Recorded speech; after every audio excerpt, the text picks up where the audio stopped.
When the most feared man in the Appalachian frontier walked into that smoke-filled saloon and announced he was taking a wife, every soul in Black Hollow held their breath.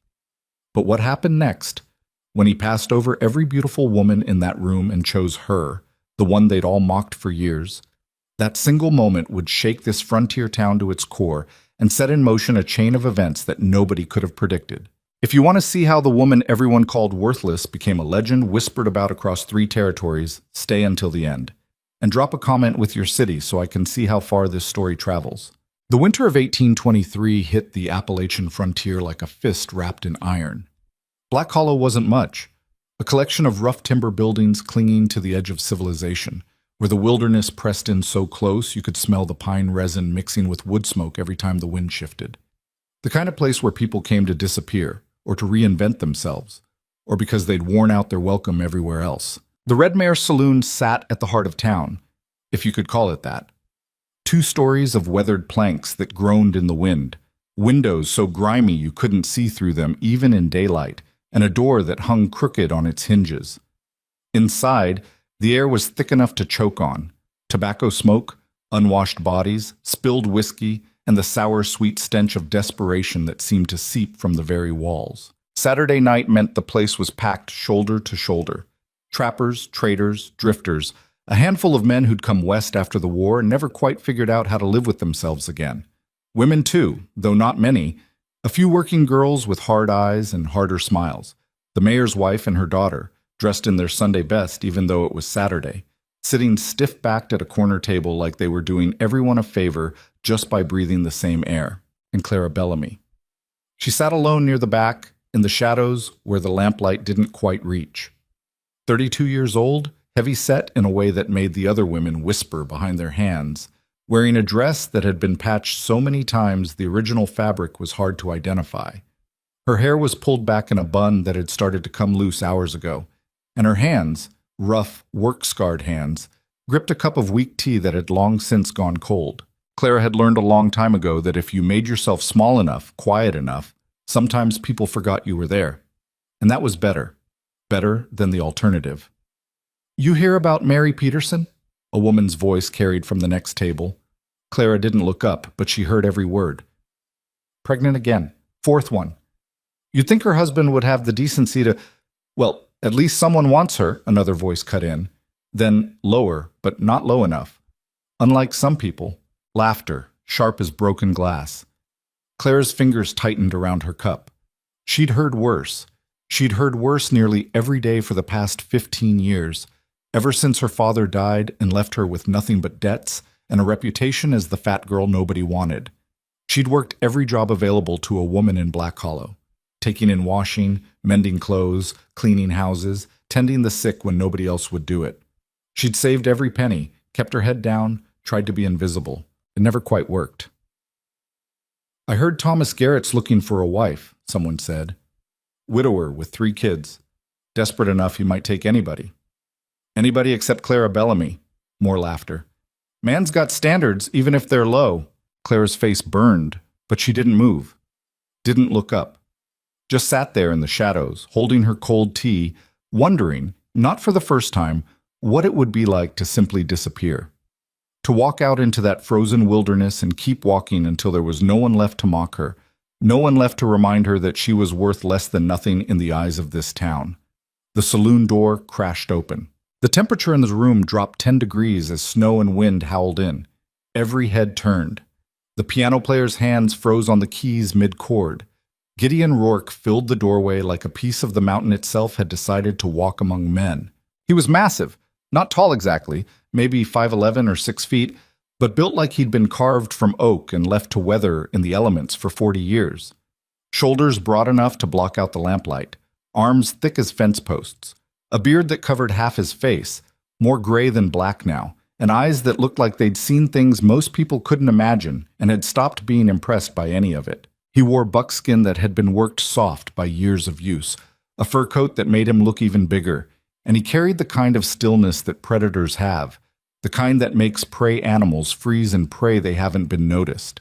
Gideon Rourke was a legend in these parts, though not the kind people celebrated to his face. Mountain man. Trapper. Guide for expeditions that needed someone who knew how to survive where the maps stopped making sense. Rumors followed him like smoke, that he'd lived with natives for years, that he'd killed 3 men in a single fight using nothing but a skinning knife, that he knew routes through the mountains that nobody else had ever found. People respected him. People feared him. Nobody particularly liked him because Gideon Rourke didn't seem to give a damn whether anyone liked him or not. He stepped inside, shaking snow off his coat. Behind him, 2 other mountain men followed, younger, leaner, but with that same hardness in their eyes. The door swung shut, and the warmth of the saloon slowly crept back in. "Rourke," the bartender said, trying to sound casual and not quite managing it, "didn't expect you down from the high country this time of year." Gideon walked to the bar without answering. His boots hit the floorboards with the weight of judgment. "Whiskey," he said. His voice sounded like rocks grinding together. "Leave the bottle." The bartender obliged fast. Gideon drank the first shot in silence, then poured another. The saloon had gone quiet, in that way places do when everyone's pretending not to stare while absolutely staring. One of the younger mountain men, a wiry fellow named Cole, who couldn't have been more than 25, sidled up next to Gideon and grinned.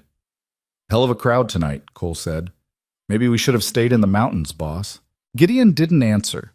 He drank his second shot, then turned around and leaned back against the bar, surveying the room with those cold, measuring eyes. "I got business to attend to," he said. The way he said it made the silence deeper.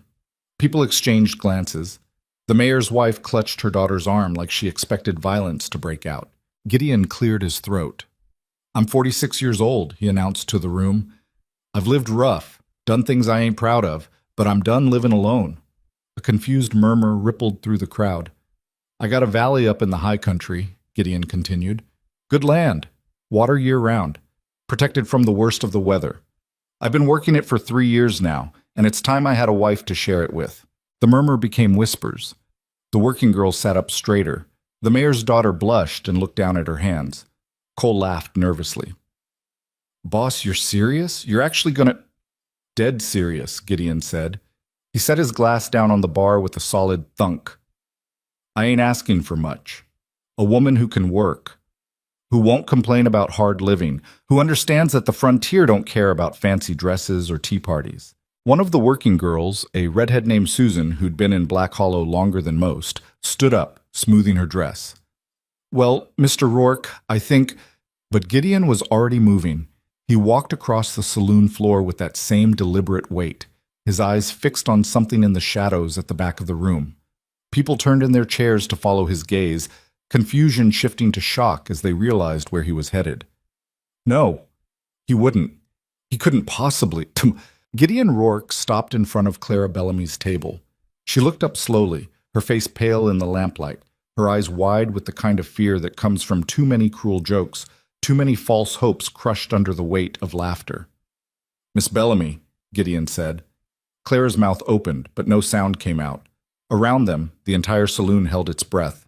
"I know who you are," Gideon continued. His voice was quieter now, but it carried anyway.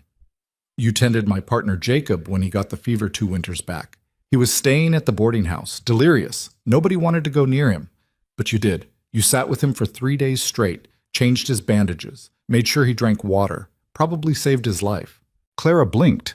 She remembered vaguely a sick man, a stranger who'd needed help. She'd done what anyone would do, what anyone should do, though, of course, nobody else had. "I'm building something up in that valley," Gideon said. "Something that'll last. I need a wife who's got strength where it counts.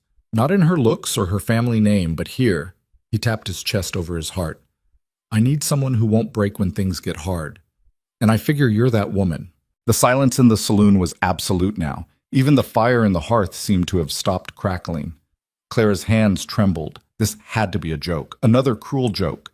Any second now someone would laugh, and the whole room would join in, and she'd be the fool again. "I ain't much for pretty words," Gideon said, "and I ain't offering an easy life, but I'm offering an honest one, if you'll have me." He held out his hand. Clara stared at it, at the scars on his knuckles, at the calluses that spoke of decades of hard work, at the simple, impossible fact that this man, this legendary, feared mountain man, was standing in front of her, in front of the entire town, asking her to be his wife. She can't, the mayor's wife started to say. This is ridiculous, someone else muttered. He's lost his mind. Clara Bellamy? A woman laughed. He's choosing Clara Bellamy? The laughter started then. Not from everyone, but from enough. The same people who'd mocked her for years, who'd made her feel like she was nothing, were laughing again. Because even now, even in this impossible moment, they couldn't imagine that someone might actually want her. Clara's eyes filled with tears. She started to stand, to run, to escape this fresh humiliation. Gideon's hand shot out and caught her wrist. Not hard, not threatening, but firm. Don't, he said quietly. Don't let them make you run. She looked up at him, and for the first time she really saw his eyes. There was no mockery there, no pity either. Just a kind of steady recognition, like he was looking at a fellow traveler on a hard road and offering to walk the next stretch together. I meant what I said, Gideon told her. Every word. Clara's throat closed up. She couldn't speak, couldn't think. The whole world had narrowed down to this moment, this man, this impossible choice. Behind Gideon, she could see the faces of everyone in Black Hollow. The people who'd ignored her, dismissed her, made her feel invisible for years. She could see the shock on their faces, the disbelief, the contempt. She thought about all the nights she'd gone home to her tiny rented room and cried herself to sleep. All the times she'd wondered if there was something fundamentally wrong with her, something broken and unfixable. All the years of being told, directly and indirectly, that she wasn't worth loving. Gideon Rourke was offering her a way out. Maybe he was crazy. Maybe this was still a joke, some elaborate humiliation she didn't understand yet. But looking into his eyes, she didn't think so. Yes, she whispered. Gideon nodded once, like she'd just confirmed something he already knew. Then he took off his heavy fur coat, the one that probably cost more than everything Clara owned combined, and draped it over her shoulders. The weight of it settled around her like armor. Let's go, he said. Clara stood. Her legs shook, but she stood. And when Gideon offered his arm, she took it. They walked toward the door together. Every eye in the saloon tracked them. The laughter had died, replaced by stunned silence. Cole and the other mountain man fell in behind them, grinning like they were in on the best joke nobody else understood. You can't be serious, the mayor's wife called out. That woman she's... Gideon stopped at the door and looked back.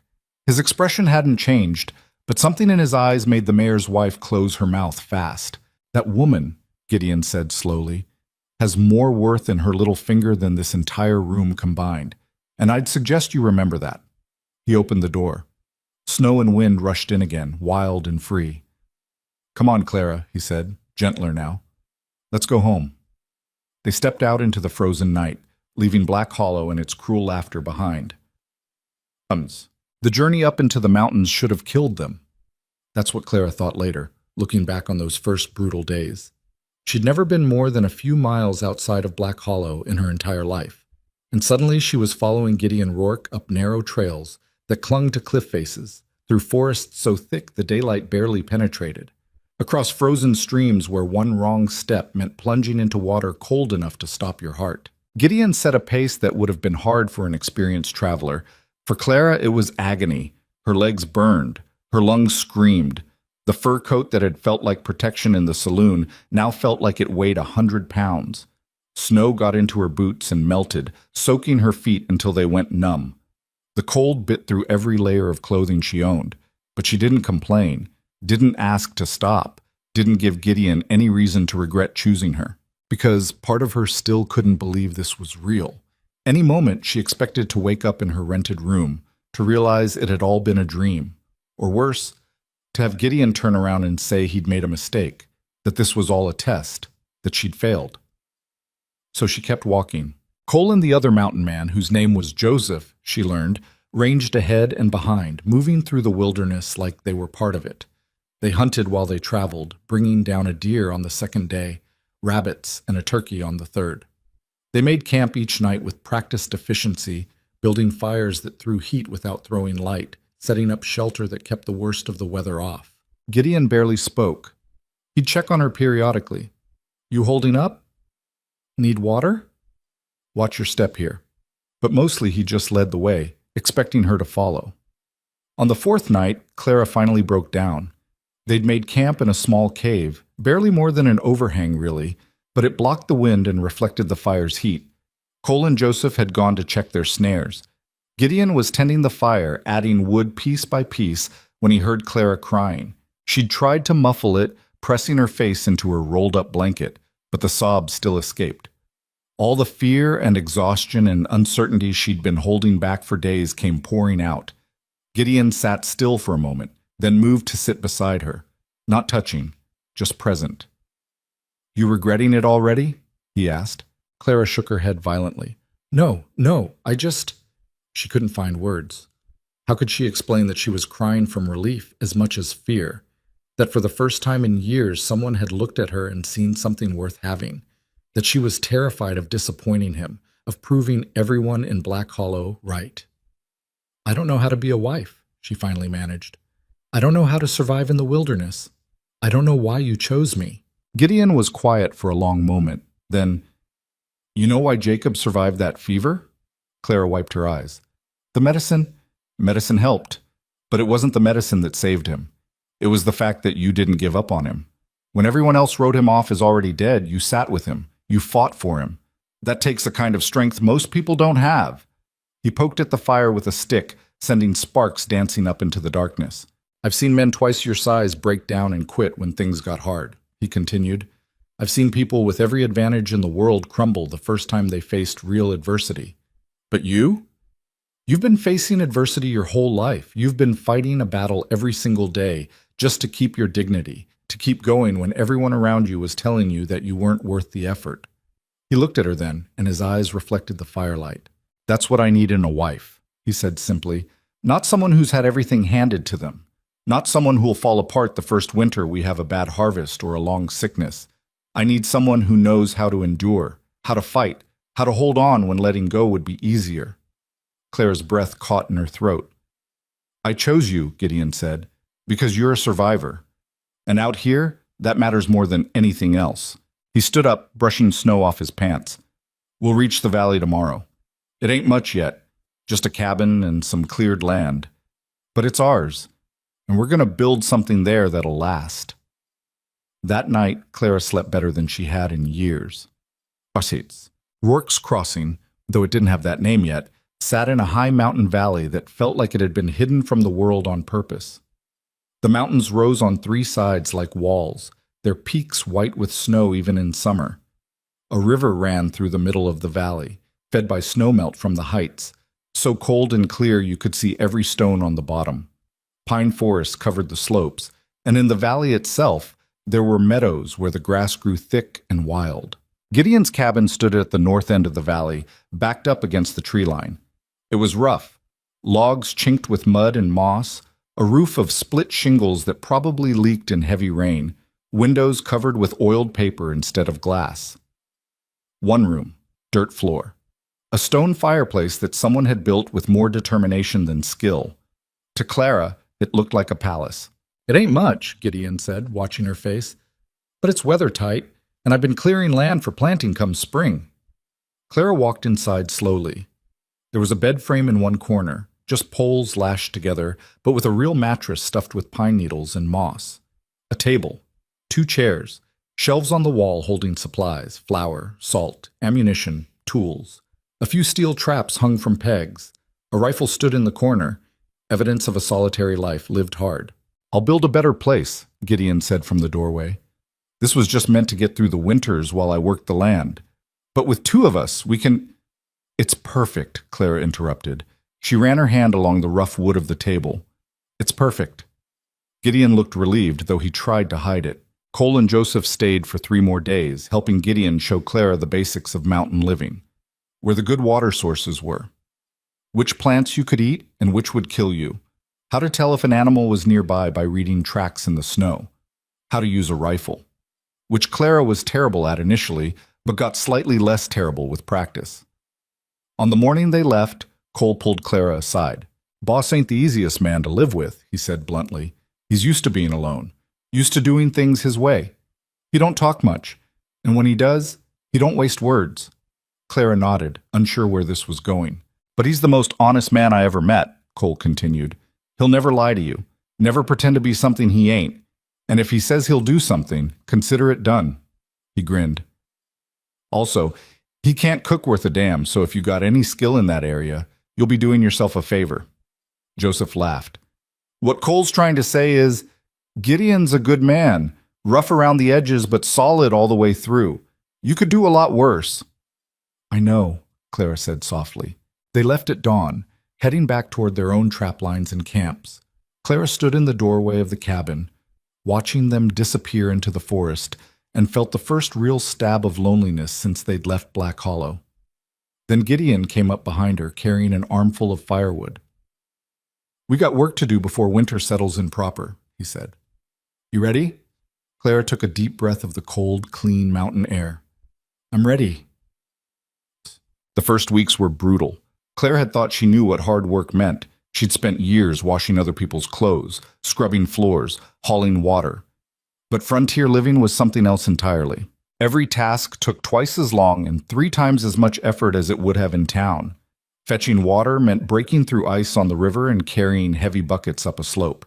Cooking meant keeping the fire going constantly, which meant cutting wood constantly, which meant her hands blistered and bled until they finally formed calluses. Washing clothes in freezing water left her hands so numb she couldn't feel her fingers for hours afterward. And the cold. The relentless, bone-deep cold that no amount of layers could completely shut out. But Clara worked. She worked until her muscles screamed and her vision blurred with exhaustion. She learned to do things she'd never imagined, gutting fish, skinning rabbits, rendering fat for soap and candles. Gideon taught her without condescension, showing her once or twice, and then expecting her to figure it out. You're doing good, he'd say occasionally, high praise from him. They fell into a rhythm. Gideon would head out before dawn to check his trap lines or hunt, and Clara would handle the homestead, tending the fire, preparing food, doing the endless maintenance that kept them alive. When Gideon returned, they'd work together on bigger projects, reinforcing the cabin walls, building a proper smokehouse, constructing a root cellar that would keep food from freezing solid in the deep winter. They didn't talk much. Gideon wasn't built for conversation, and Clara was still learning how to exist in this new life. But the silence between them wasn't uncomfortable. It was the silence of 2 people working toward the same goal, side by side.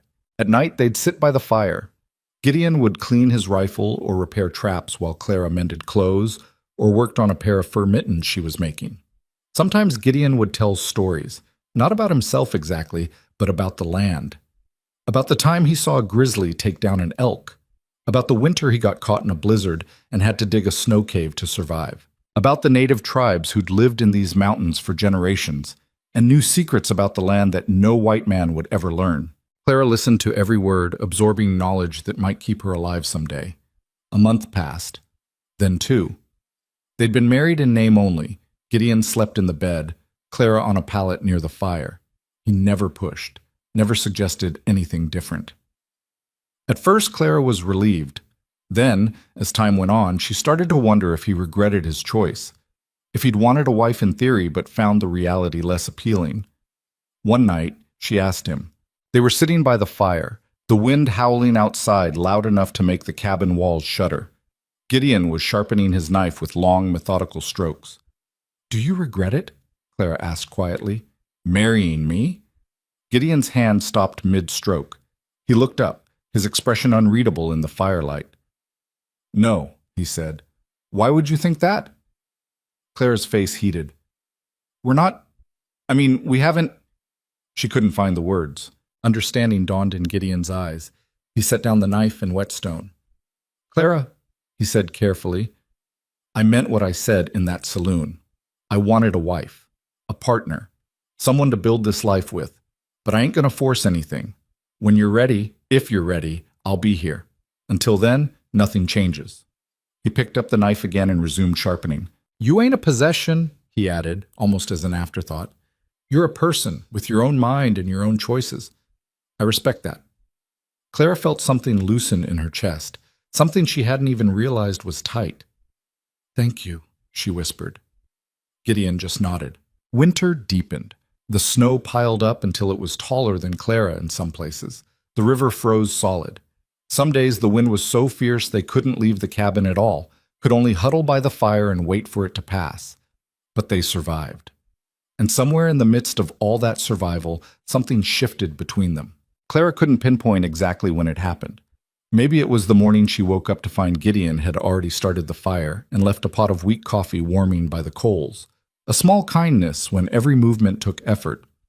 Maybe it was the afternoon she spent 3 hours trying to tan a deer hide, using instructions he'd given her.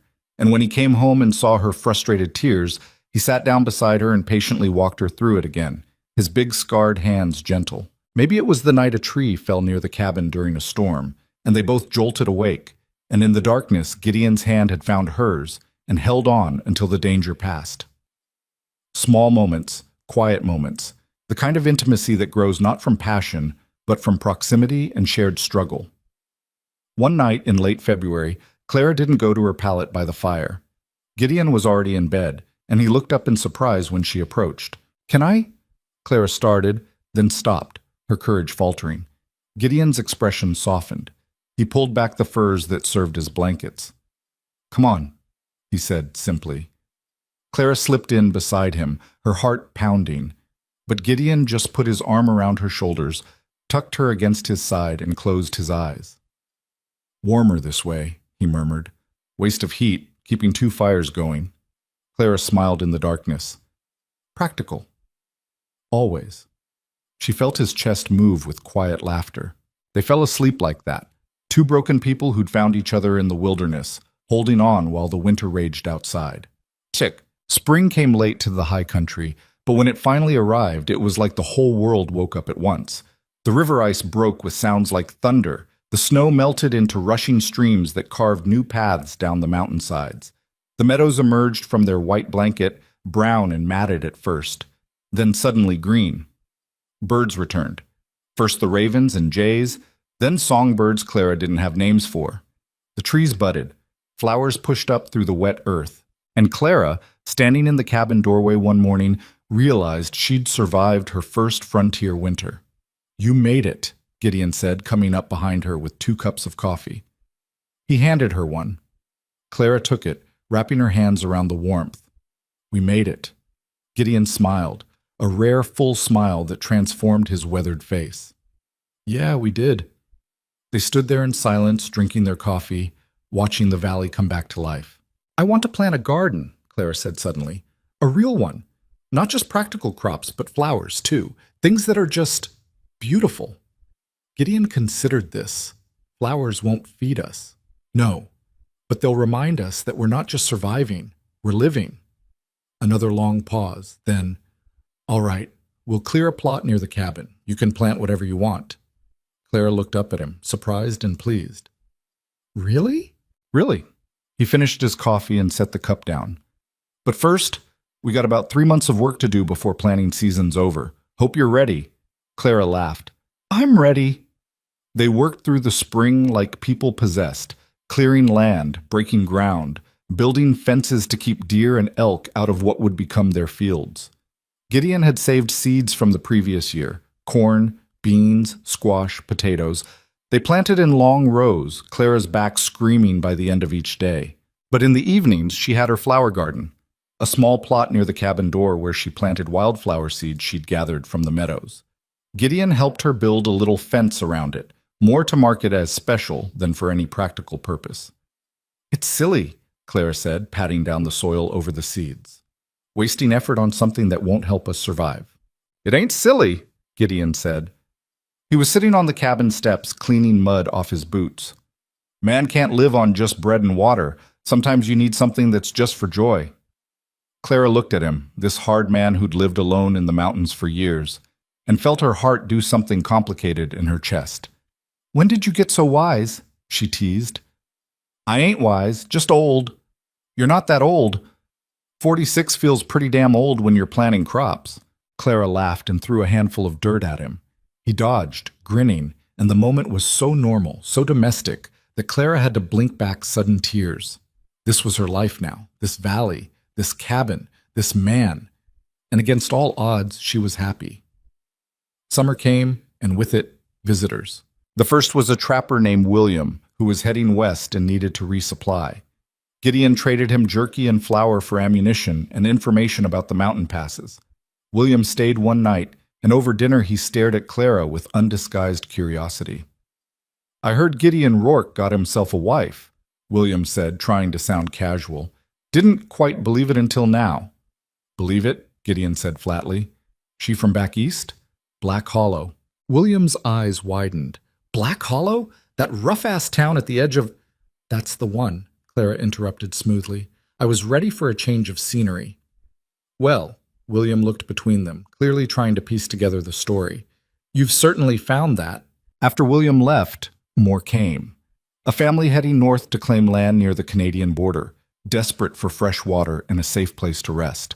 A missionary traveling alone, asking if there were any souls in need of saving. A pair of trappers who'd heard about Gideon's Valley and wanted to see if the rumors were true. Word was spreading.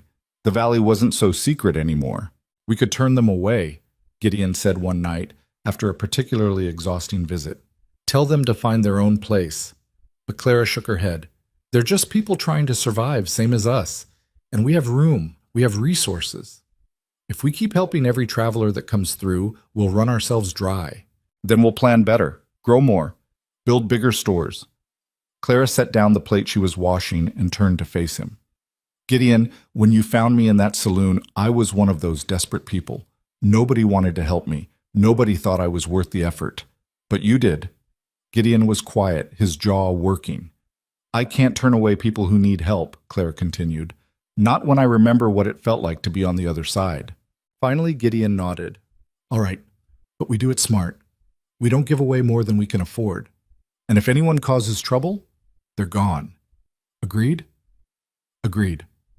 That summer, they built a second cabin, smaller than the first but sturdy, a place for visitors to stay instead of crowding into their home. Gideon grumbled about the work, but Clara caught him putting extra care into the construction, making sure the roof was tight and the floor was level. In August, a woman arrived with 3 children and no husband. Her name was Margaret. She was maybe 30, thin as a rail, with eyes that had seen too much. Her children ranged from 8 to 3, and they all had that hollow look that comes from hunger. "My husband died of cholera in Independence," Margaret said, her voice flat with exhaustion. "I was heading to my brother's place in Oregon, but our wagon broke down in the foothills. I've been walking for 2 weeks. I just need somewhere to rest, just for a few days. Please?" Clara's heart broke looking at those children. "You can stay as long as you need," she said immediately. Gideon gave her a look but didn't contradict her. Margaret and her children stayed in the visitor cabin. Clara brought them food, soup made with vegetables from their garden, fresh bread, milk from the cow Gideon had traded for that spring. She gave them clothes that she'd mended, blankets that would keep them warm. The children slowly came back to life. Color returned to their cheeks. The youngest one, a little girl named Sarah, started to smile again. After a week, Margaret came to Clara while she was working in the garden. "I don't know how to thank you," Margaret said. "You've been so kind, and we're strangers. You don't owe us anything." Clara sat back on her heels, wiping sweat from her forehead. "Everyone deserves kindness, especially when they're at their lowest." "I can work," Margaret said quickly. "I can help with the cooking, the washing, whatever you need. I don't want to be a burden." "You're not a burden, but if you want to help, I won't say no." Margaret proved to be a hard worker. She took over most of the cooking, freeing up Clara to work on other projects. She taught Clara how to make proper bread, not the dense, heavy loaves Clara had been producing, but light, fluffy bread that melted in your mouth. She knew herb lore that Clara didn't, could identify plants that were good for medicine. The children helped too, in their way. The oldest boy, Thomas, started helping Gideon with the heavier work. The middle child, Rebecca, would follow Clara around the garden, asking questions about everything. 2 weeks became 3, then a month. One evening, Gideon pulled Clara aside. "They're still here," he said. "I know. How long are we keeping them?" Clara bit her lip. "I don't know. Margaret's brother is in Oregon Territory. That's months of travel, even if she had a wagon. She can't make that journey with 3 children, not before winter. She'd never survive." Gideon sighed, running a hand through his hair. "So what are you suggesting?" "Let them stay the winter. Come spring, we'll help her get proper supplies. Maybe find a wagon train heading west. But for now," Clara looked at him pleadingly, "for now, let them stay, please. Gideon looked over at the visitor cabin, where lamplight glowed warm in the windows, and he could hear the faint sound of Margaret singing her children to sleep. "All right," he said finally. "But come spring, they move on. We can't keep collecting strays, Clara. This valley can only support so many." "I know, thank you." But come spring, Margaret was still there, and she wasn't alone. 18. Winter arrived early that year, and with it came more than just snow. A man stumbled into their valley in late October, half frozen, delirious with fever. Gideon found him collapsed near the tree line and carried him back to the cabin. Clara took one look at the festering wound on his leg and knew they were in trouble. "That's infected bad," she said, already boiling water. "He needs medicine we don't have." "He needs a doctor," Gideon corrected grimly. "But the nearest one is 3 days' ride, and he won't last that long." Clara worked through the night, using every bit of knowledge she'd gathered from tending the sick in Black Hollow. She cleaned the wound with whiskey that made the man scream even in his delirium. She packed it with a poultice made from herbs Margaret had shown her. She kept him hydrated, kept him warm, kept vigil by his bedside, while Gideon paced and Margaret kept the children quiet in the other cabin. 3 days later, the fever broke. The man's name was Samuel. He was a courier carrying messages between frontier settlements, and he'd been attacked by a bear 2 weeks ago. He'd tried to keep going, but the infection had nearly killed him. "You saved my life," he told Clara when he was finally lucid enough to speak. "I won't forget that." "Just rest," Clara said. "You're still weak." Samuel stayed for 3 weeks recovering, and when he finally left, he spread the word about Rourke's Crossing, about the valley in the mountains where a woman named Clara Bellamy would tend to the sick, where travelers could find shelter and safety, where outcasts and broken people could find a second chance. The word spread like wildfire. By December, there were 12 people living in the valley. By January, 20. Some were travelers who'd intended to stay a night and ended up staying a month. Others were families who'd heard about the settlement and came looking for a place to make a new start. Gideon built more cabins. Rough ones at first, just good enough to keep the cold out. But people helped. The men who'd come seeking shelter pitched in with the construction. Women helped Clara with the cooking and the endless work of keeping everyone fed. It wasn't planned. It wasn't organized. It just happened.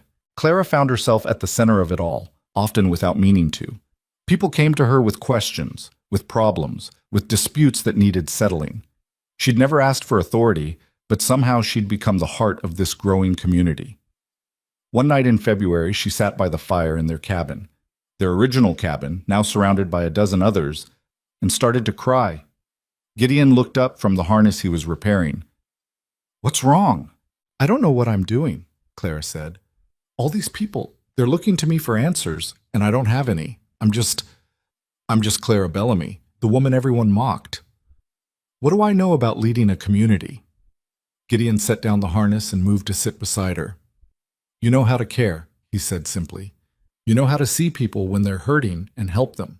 That's more than most leaders have. But what if I make mistakes? What if people get hurt because I gave them bad advice? Then you'll learn and do better next time. That's all anyone can do." He put his arm around her shoulders. "You're doing good, Clara. Better than I could do. This settlement, this community we're building, it's happening because of you." "We're building it," Clara corrected, "both of us. I'm just putting up walls and keeping folks from freezing. You're giving them hope. There's a difference." Clara leaned against him, drawing strength from his steady presence.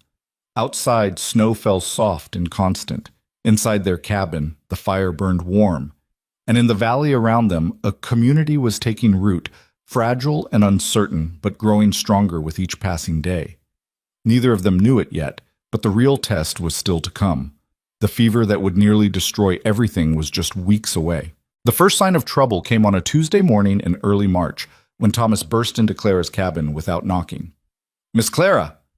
The boy was 12 now, taller than he'd been when his mother brought him to the valley, but his face was white with fear.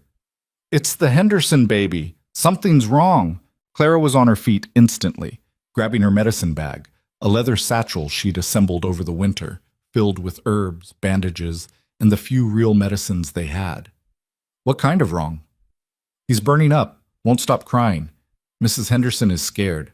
Clara's stomach dropped. The Hendersons had arrived 2 weeks ago, a young couple with an infant barely 6 months old. They'd been heading to California but got turned around in the mountains. Standard story, like half the people in the valley. She followed Thomas through the settlement, because that's what it was now, a proper settlement. 16 cabins clustered around the meadow where Clara's garden had been. Smoke rising from every chimney, children playing in the snow. A community. The Henderson cabin was one of the newer ones, still smelling of fresh-cut pine. Inside, Sarah Henderson sat on the edge of the bed, rocking her baby with tears streaming down her face. The infant's cries were weak, thready, not the healthy wail of a fussy child. "He won't eat," Sarah said immediately, "and he's so hot. I tried to cool him down with water, but it's not helping." Clara took the baby gently. The child was indeed burning with fever, his small face flushed and his breathing rapid. She felt his belly, distended and hard, checked his mouth, dry despite the drool. "When did this start?" "Last night. I thought it was just teething, but then this morning he got worse." Clara examined the baby carefully while Sarah hovered, wringing her hands. The symptoms were familiar, too familiar. She'd seen this before in Black Hollow, years ago. "I need to check the other children," Clara said, keeping her voice calm even though her heart was racing. "Thomas, go find your mother. Tell her to check Rebecca and Sarah. Anyone who's had a fever, even a small one. Anyone who's feeling poorly at all." Thomas ran. Clara spent the next hour going cabin to cabin. What she found made her blood run cold. The Miller family. Both children feverish. Old Joseph Grant, who'd shown up in January claiming to be 70, but probably closer to 60, complaining of chills and body aches. The Coopers' teenage daughter vomiting behind their cabin. And more. Too many more. By noon, she'd counted 14 people with symptoms. She found Gideon at the lumber site where he and 4 other men were cutting trees for another cabin. He saw her face and immediately set down his axe. "How bad?" he asked quietly. "Bad, and spreading fast." Clara's hands were shaking. "It's the same fever that swept through Black Hollow 5 years ago. Killed a dozen people before it burned itself out." Gideon's jaw tightened. "What do we need?" "Medicine we don't have. A doctor who's 3 days away, assuming the passes are clear, which they're not. And luck." She looked at the men working around them, strong, healthy men who might be sick by tomorrow. "We need to quarantine the sick ones. Keep it from spreading to everyone." "Too late for that," one of the men said. His name was Bill, a trapper who'd decided to winter in the valley. "We're all living on top of each other. If it's contagious, we've all been exposed." He was right. The cabins were close together. People shared meals, shared tools, shared everything. It was what made the community work. It was also what would kill them. "Then we prepare for the worst," Clara said. She turned to Gideon. "The big hall you were planning to build for gatherings, we need it now. As a hospital. Somewhere we can keep the sick together, watch them, treat them. That'll take weeks to build. Then we use what we have, the storage shed. It's the biggest structure we've got besides individual cabins." Gideon nodded once. "I'll clear it out." Clara spent the rest of the day organizing. The storage shed became a hospital, rough cots lined up in rows, blankets hung between them for minimal privacy. Margaret took charge of keeping a fire going constantly, keeping water boiling. 2 other women, Helen and Catherine, both mothers who'd come to the valley seeking safety, volunteered to help nurse the sick. By evening, 22 people were showing symptoms. By midnight, it was 30. Clara moved through the makeshift hospital like a ghost, checking foreheads, spooning water into dry mouths, changing sweat-soaked sheets. Her medicine bag felt pitifully inadequate. Willow bark tea for the fever, peppermint for the nausea, compresses for the worst of the heat, folk remedies passed down from women who'd had nothing else to work with.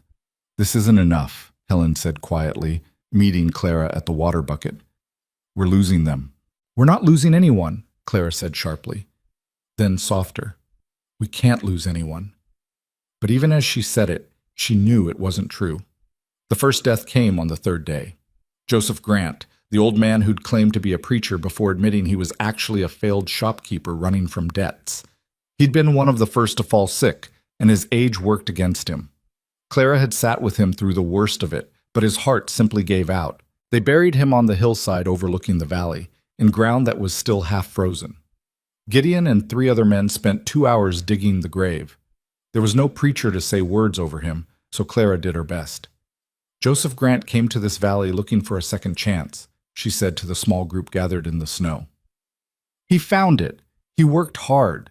He helped build this place. And he died among friends. That's more than a lot of people get. It wasn't eloquent. It wasn't proper. But it was honest. 2 days later, they buried the Henderson baby. Sarah Henderson screamed when her child stopped breathing. The sound echoed across the valley, sharp and terrible.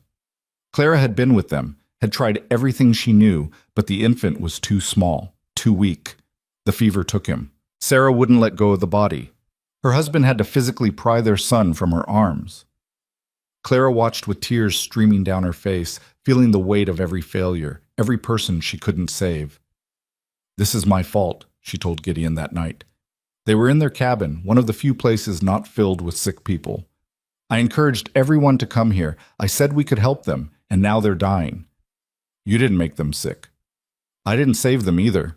Gideon grabbed her shoulders, forcing her to look at him. "Listen to me. You are doing everything that can be done. You're working yourself to death trying to save these people. If you give up now, if you fall apart, they've got nobody. You hear me? Nobody." Clara's vision blurred with exhaustion and grief. "I don't know if I can do this." "Yes, you can, because you're the strongest person I've ever met." His grip tightened, and because they need you. She wanted to collapse, wanted to give in to the despair that was clawing at her chest. But Gideon was right. These people had no one else. So she went back to work. The fever raged for 2 weeks. 14 days that felt like a year. Clara barely slept, barely ate. She moved from patient to patient in a fog of exhaustion, doing what she could with what she had. Margaret worked beside her, her own children miraculously untouched by the sickness. Helen and Catherine, too, though Catherine's husband fell ill and they had to bar her from his bedside to keep her from exhausting herself. Gideon turned into something harder during those weeks. He rode down to Black Hollow twice, begging for medical supplies, for a doctor, for any help at all. Both times he was turned away.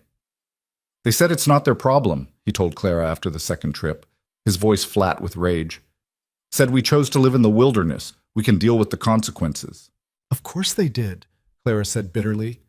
She was changing bandages on a young woman whose fever had caused her to develop sores. Why would they help the people they never wanted in the first place? The mayor's wife actually laughed, said maybe this was what we deserved for thinking we were better than them. Clara's hands stilled. The same people who'd mocked her in that saloon were now refusing to help sick children, dying babies, families who'd done nothing wrong except try to survive. "Then we do it ourselves," she said quietly, "like we always have." The turning point came on day 16. Thomas, Margaret's oldest boy, who'd grown into a tough young man over the winter, came down with the fever. Margaret's face went white when Clara confirmed it. "No," Margaret whispered. "Not my boy. Please, not my boy." "We'll fight it," Clara promised. "He's young, he's strong, he can beat this." But privately she wasn't sure. The fever had killed the young and old alike. Strength didn't seem to matter. Thomas burned for 3 days straight. His fever spiked so high he became delirious, thrashing in his cot, calling for his dead father. Margaret sat beside him every moment, refusing to leave even when Clara tried to make her rest. On the third night, Clara was checking his temperature when Thomas's eyes suddenly focused. "Miss Clara?" he said. His voice was rough but clear. "Am I dying?" Clara's throat closed up. "Not if I have anything to say about it." "I'm awful hot." "I know, we're working on that." "Is my ma here?" Margaret leaned forward, grabbing his hand. "I'm right here, baby, right here." Thomas managed a weak smile. "Don't call me baby, Ma. I'm 12. And despite everything, Margaret laughed through her tears. Thomas's fever broke the next morning. Within days, others started recovering too. The fever seemed to have run its course through the population. Those who were going to die had died. Those who were going to survive were healing. The final count was devastating. 7 dead total. 3 children, 2 elderly people, 2 adults in their prime. In a settlement of 43 people, losing 7 was catastrophic. They buried them all on the hillside, a small cemetery that overlooked the valley, marked with rough wooden crosses that Gideon carved himself. Clara stood at each funeral, saying what words she could, though her voice grew hoarser with each service. After the last burial, she walked back to the hospital shed and methodically burned every piece of soiled bedding, every cloth that had touched the sick. She scrubbed the floor with lye soap until her hands bled. She wouldn't let anyone help her. When it was finally done, she walked out to the river and collapsed in the snow. Gideon found her there an hour later, just sitting, staring at the water. "You should be sleeping," he said, sitting down beside her. "I can't sleep. Every time I close my eyes, I see their faces." The ones who died? The ones I couldn't save. They sat in silence for a long moment. The river burbled under its shelf of ice. Somewhere in the forest, a bird called out. "You saved 36 people," Gideon said finally. 36 people who would have died without you.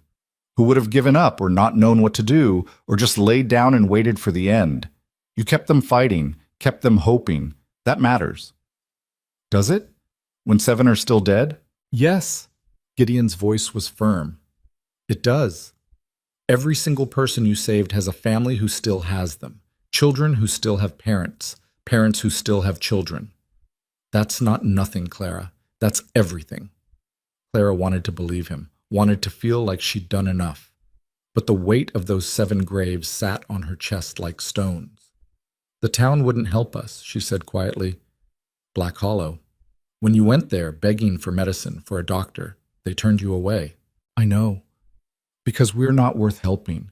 Because we're the outcasts, the broken ones, the people nobody wanted." Her voice cracked. "That's what they think. That's what they've always thought." Gideon took her hand. "Then we prove them wrong. We survive this. We rebuild. We make this valley into something so strong, so good, that they can't ignore it, that they can't dismiss it." "How?" "By doing what you've been doing, by helping people, by creating a place where everyone matters, where everyone has value, where nobody gets left behind." He squeezed her hand. "That's what you started when you took in Margaret and her kids, when you tended to Samuel, when you opened your door to every lost soul who wandered into this valley. You built something here that's bigger than just survival. You built a community." Clara looked at the settlement spread out below them, the cabins with smoke rising from their chimneys, the people moving between buildings, checking on neighbors, sharing what little they had. They'd survived together, lost together, grieved together. "It doesn't feel like enough," she whispered. "It's everything," Gideon said again. "And we're just getting started." Spring came late that year, but when it finally arrived, the valley transformed. The snow melted in rushing torrents. The meadows turned green almost overnight. Flowers pushed up through the mud. Clara's wildflowers from the garden she'd planted that first year, gone to seed and spread across the valley. The air filled with birdsong and the smell of growing things. The survivors emerged from their cabins like people waking from a nightmare. Gaunt, haunted, but alive. Clara organized the spring planting with military precision. They'd lost people, which meant they'd lost labor, which meant they needed to be smarter about what they grew and how they grew it. She divided the valley into plots, assigned families to each one, created a system where everyone contributed and everyone benefited. "You're bossing people around," Margaret observed one afternoon, watching Clara direct 3 men on where to clear new fields. "I'm organizing," Clara corrected. "You're leading," Clara paused, considering. "I'm just doing what needs doing." "That's what leaders do," Margaret said with a smile. "They see what needs doing, and they make sure it gets done." The settlement grew throughout the spring and summer. More travelers arrived, heard about what happened during the winter, and some stayed anyway. A blacksmith named Owen who could fix tools and forge new ones. A woman named Ruth who'd been a teacher back east and immediately started organizing lessons for the children. A young couple, barely 20, who'd run away from their families and needed a place where nobody would ask questions. They all came to Clara, asked her permission to stay, asked her where they should build, asked her to settle disputes and make decisions and tell them what to do. Clara, who'd spent 32 years being told she was worthless, suddenly found herself responsible for 58 souls. It terrified her. "I don't know what I'm doing," she confessed to Gideon one night. They were in their cabin, finally alone after a day spent mediating an argument between 2 families over water rights. "I'm not educated. I'm not trained for this. I'm just me." "That's exactly why they trust you," Gideon said. He was working on a new harness for the ox they'd traded for. You're not trying to be something you're not. You're not putting on airs. You see a problem and you fix it. Simple as that. Nothing about this is simple. No, but you make it look that way. He set down the leather and looked at her. You know what you've built here? A place where people feel safe, where they feel valued, where a widow with 3 kids or a runaway couple or a failed shopkeeper can show up and find a home. That's rare, Clara. That's special. It's chaos, Clara muttered, but she was smiling. Organized chaos, Gideon amended. The best kind. By midsummer, the settlement had established real infrastructure. A communal kitchen where meals were prepared for those who were sick or working too hard to cook. A school where Ruth taught reading and writing and arithmetic to any child who wanted to learn. A meeting hall, finally built, a large log structure where they gathered for decisions and celebrations. Clara started holding weekly meetings in the hall. At first it was just to coordinate work assignments and share resources, but gradually it became more than that. People brought up ideas, suggestions, complaints. They voted on major decisions. They worked together to solve problems. The settlement was governing itself, and Clara was at the center of it without ever meaning to be. One evening in August, a stranger rode into the valley. He was well dressed by frontier standards, clean clothes, good boots, a horse that looked well fed. He dismounted near the meeting hall where Clara was overseeing the construction of a new storage building. "I'm looking for Clara Bellamy," he said. Clara straightened, wiping sawdust off her hands. "You found her." The man looked surprised, taking in her work dress and the hammer she was holding. "You're Clara Bellamy? The woman who runs this settlement?" "I don't run it. We all do. But yes, I'm Clara. What do you need?" The man introduced himself as Daniel Morris, a land agent from the territorial government. He'd heard about the settlement and wanted to see if the rumors were true. "Rumors?" Clara asked warily. "That there's a community up here in the high country. 40, 50 people, all living together, building something permanent." Morris looked around the valley, taking in the cabins, the fields, the obvious signs of organization.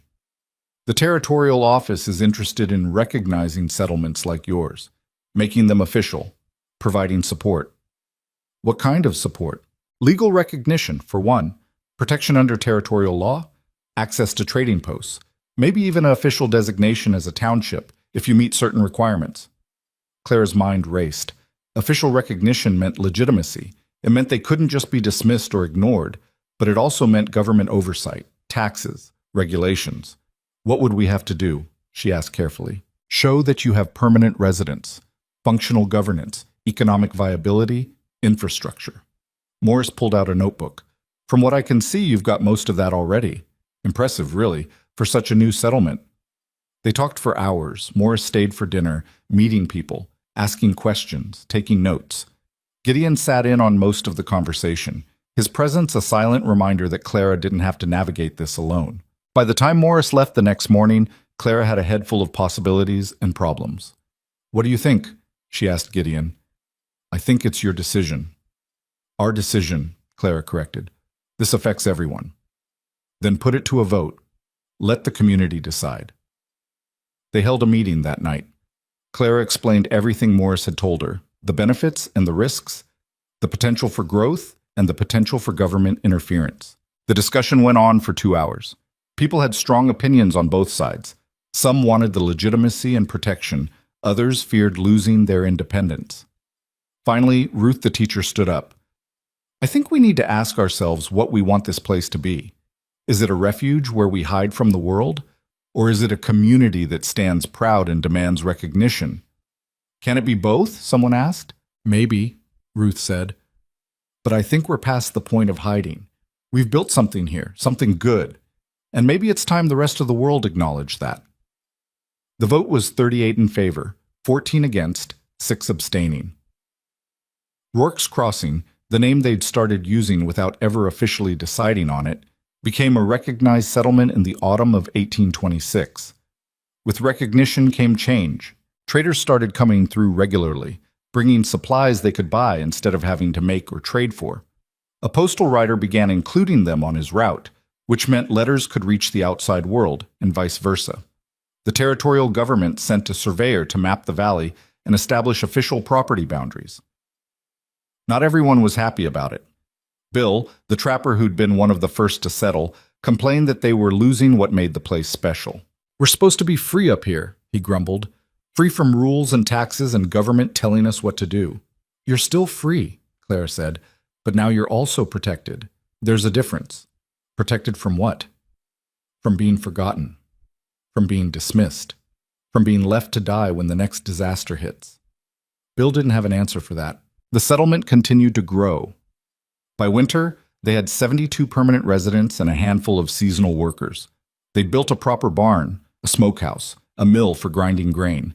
They'd established trade relationships with 3 other settlements and 2 native tribes. Clara found herself spending less time on manual labor and more time on administration, planning crop rotations, organizing work crews, mediating disputes, meeting with visitors. It exhausted her in a different way than physical work did. "You need to delegate more," Margaret told her one afternoon. "You can't do everything yourself." "I'm not doing everything. People help. People help when you ask them to, but you're still trying to carry the weight of this whole place on your shoulders." Margaret gave her a knowing look. "You're allowed to share the burden, Clara. That's what community means." So Clara started delegating. She put Helen in charge of food distribution. Catherine became responsible for managing the school. Owen the blacksmith took over maintaining tools and equipment.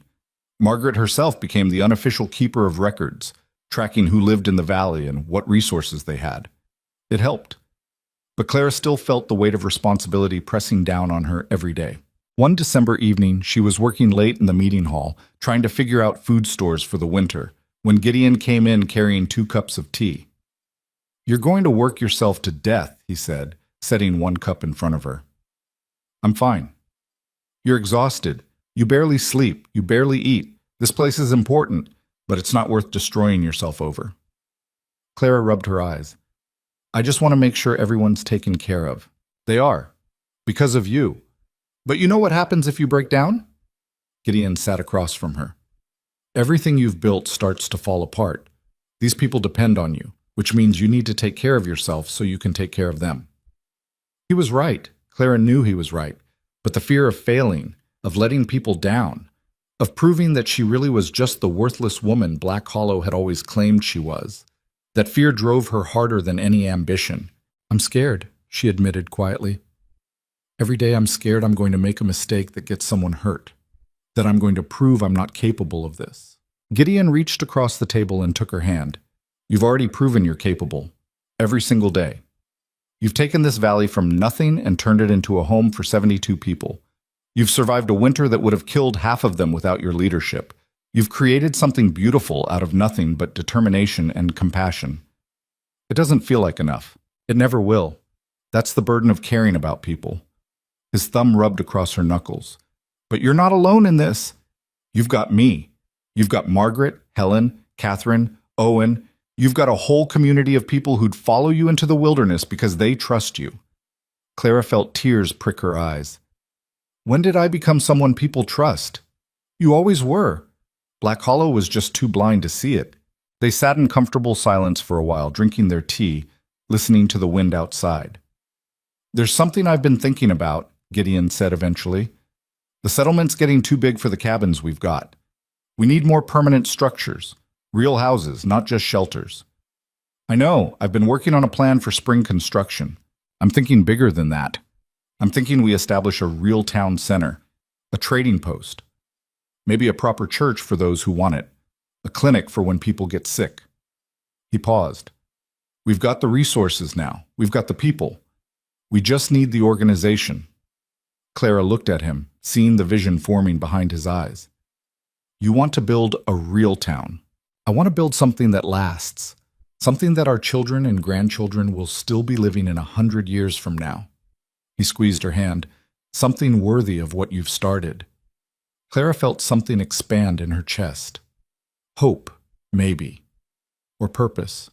Or just the simple recognition that they'd come so far from that night in the saloon when Gideon had offered his hand and she'd taken it. "Then let's build it," she said. The winter of 1826 was milder than the previous one, but it still tested them. Food ran shorter than they'd planned. 3 families came down with a respiratory illness, that thankfully wasn't as deadly as the fever, but still laid people low for weeks. A fire broke out in one of the cabins and they barely managed to contain it before it spread. But they survived. They adapted. They helped each other. And when spring came again, they started building. The construction plans Gideon had sketched out during the winter looked simple on paper. A trading post here, expanded housing there, a proper clinic building near the center of the settlement. But turning those sketches into reality proved harder than either of them anticipated. The problem was labor. They had the people, but everyone was already stretched thin trying to keep up with daily survival. Fields needed tending, animals needed care, repairs never stopped. And now Clara was asking them to take on massive construction projects on top of everything else. "We need to bring in outside workers," Owen suggested during a planning meeting in late April. "Pay them to come up and help with the big projects. Then our people can focus on keeping things running." "Pay them with what?" Catherine asked. "We're barely scraping by as it is." "We've got furs," Gideon said. "Timber. I can run more trap lines, bring in pelts to trade. The lumber mill's producing enough that we can sell excess to the settlements downriver." Clara listened to them debate, her mind already calculating resources against needs. They could do it, she thought. It would be tight, maybe even risky, but they could make it work. "All right," she said finally. "Owen, you work with Gideon on figuring out what we can trade and for how much. Margaret, I need you to inventory our food stores and project what we'll need to get through next winter. If we're bringing in outside workers, we'll need to feed them too." The meeting broke up with everyone having assignments. Clara stayed behind, staring at the rough map of the settlement they'd pinned to the wall. So many plans. So many things that could go wrong. "You're doing it again," Gideon said from the doorway. "Doing what?" "Carrying all of it in your head, worrying yourself sick over every detail." Clara turned to face him. Someone has to worry about the details. And someone does. But that someone doesn't have to be you alone. He walked over and stood beside her, studying the map. "We've got good people here, smart people. Trust them to handle their pieces so you don't have to handle everything." "I do trust them." "Then act like it. Delegate and let go." Clara wanted to argue, but she knew he was right. Again. Gideon had a frustrating habit of being right about things she didn't want to admit. "Fine," she said. "I'll try. That's all I'm asking." The outside workers arrived in May, 6 men from a settlement 2 valleys over, looking for paid work during the growing season. They were rough types, the kind who didn't ask questions and didn't expect comfort, but they knew construction and they worked hard. Progress happened fast once they got started. The trading post went up first, a solid 2-story building with a covered porch and storage in the back. Owen set up a forge nearby so he could work while keeping an eye on trade goods. The clinic building came next, smaller but built with care, with separate rooms for treating different kinds of ailments. Clara watched it all take shape with a mix of pride and disbelief. This was really happening. They were building something permanent, something that would last. But there were problems too. Tensions rose as the settlement grew more crowded. Families who'd had space and privacy suddenly had neighbors close enough to hear arguments through the walls. Resources that had been sufficient for 70 people stretched thin, trying to cover 80, then 90. And not everyone was happy about the changes. Bill, the trapper who'd complained about government recognition, finally had enough in early June. Clara was inspecting the clinic construction when he confronted her. "This ain't what I signed up for," he said without preamble. "When I came to this valley, it was wild, free. Now you're turning it into just another town with rules and regulations and people packed in like sardines." Clara set down the timber she'd been examining. "We're growing, Bill. That's not a bad thing. It is when it changes everything that made this place worth living in." "So what do you want me to do? Turn away families who need help? Stop building shelter for people who have nowhere else to go?" "I want you to remember that some of us came here to get away from all that." Bill's face was red with frustration. "I want you to stop trying to recreate the towns we all left behind." Clara felt her own temper rising. "No one's forcing you to stay. If you want to go back to living alone in the wilderness, you're free to do that. But these people," she gestured at the settlement around them, "they need community. They need structure. They need more than just survival." "What they need," Bill said coldly, "is to remember that nature doesn't care about their feelings. Out here, soft gets you killed. And lonely gets you dead just as fast," Clara shot back. You can be the toughest man in the territory, but if you break your leg 10 miles from help, you'll die alone. That's what community prevents. That's what we're building here. Bill stared at her for a long moment, then spat in the dirt. You've changed, Clara. Used to be you understood what it meant to be an outcast. Now you're just another town boss telling people how to live. He walked away before Clara could respond. She stood there feeling like she'd been slapped. Was he right? Had she changed that much? She'd started this just wanting to help people, to create a safe place. But somewhere along the way it had become bigger than that, more complicated, more political. Don't let him get to you, Margaret said, appearing at her elbow. Bill's been unhappy since winter. Some people just don't like change, no matter how necessary it is. What if he's right, though? What if I'm pushing too hard, trying to make this into something it shouldn't be? You're trying to make it into a home. That's what it should be. Margaret squeezed her arm. Bill wants to stay wild and alone. That's his choice. But most of us want what you're building. We want stability, safety, a future. Clara nodded, but Bill's words stuck with her. She thought about them late at night when she couldn't sleep, wondered if she was losing sight of what had brought her here in the first place. Bill left the settlement a week later without saying goodbye to anyone, just packed his gear and headed into the high country. A few people muttered about it being a shame, but most seemed relieved. Easier to build without someone constantly complaining about progress. The summer pushed forward. The crops grew tall in the fields. The trading post opened for business, with Owen managing trade while his wife Sarah handled the accounts. The clinic building was finished, and Ruth the teacher volunteered to organize it since she had experience nursing sick family members back east. Everything was coming together. Everything was working. Then October hit, and with it came a cold snap that froze the valley 2 weeks earlier than expected. Clara woke one morning to ice on the inside of the cabin windows. "That's not right," she said, watching her breath fog in the air. "We shouldn't be getting hard freezes for another month at least." Gideon was already up, stoking the fire. "Old-timers say the weather's been getting stranger. Winter's coming earlier, staying later. Could just be a bad year. Or it could be the new normal." Clara wrapped a blanket around her shoulders and moved closer to the fire. "Either way, we're not ready. The harvests aren't all in yet. Some of the cabins aren't properly winterized." "Then we work fast." They did. The entire settlement mobilized, racing against the weather to bring in the last of the crops, to seal gaps in walls, to lay in firewood for the long cold ahead. But it wasn't enough. 3 days of hard work, and they still had fields unharvested when the first major snow hit. It came down heavy and fast, burying everything under 2 feet of white in a single night. Clara stood in the doorway of her cabin the next morning, staring at the transformed valley in dismay. "We're going to lose half the potato crop," she said. "Maybe more." "Can't get to them through that snow," Gideon confirmed. "Ground will be frozen solid now anyway." Margaret appeared, bundling her coat tight. "Helen's saying we need to inventory what we did manage to save, figure out if we have enough to last the winter." They spent the day doing exactly that. The numbers weren't good. With 93 people to feed, the population had swelled with late-season arrivals, and food stores diminished by the early freeze. They were looking at rationing by midwinter. "We can make it work," Clara said during the emergency meeting she called that evening. "We'll need to be careful, stretch everything as far as it goes, but we can survive this." "What about hunting?" one of the newer settlers asked. "Can't we supplement with game?" "We can try," Gideon said. "But early winter means the animals are scattered. They haven't settled into their winter patterns yet. Hunting's going to be harder than usual."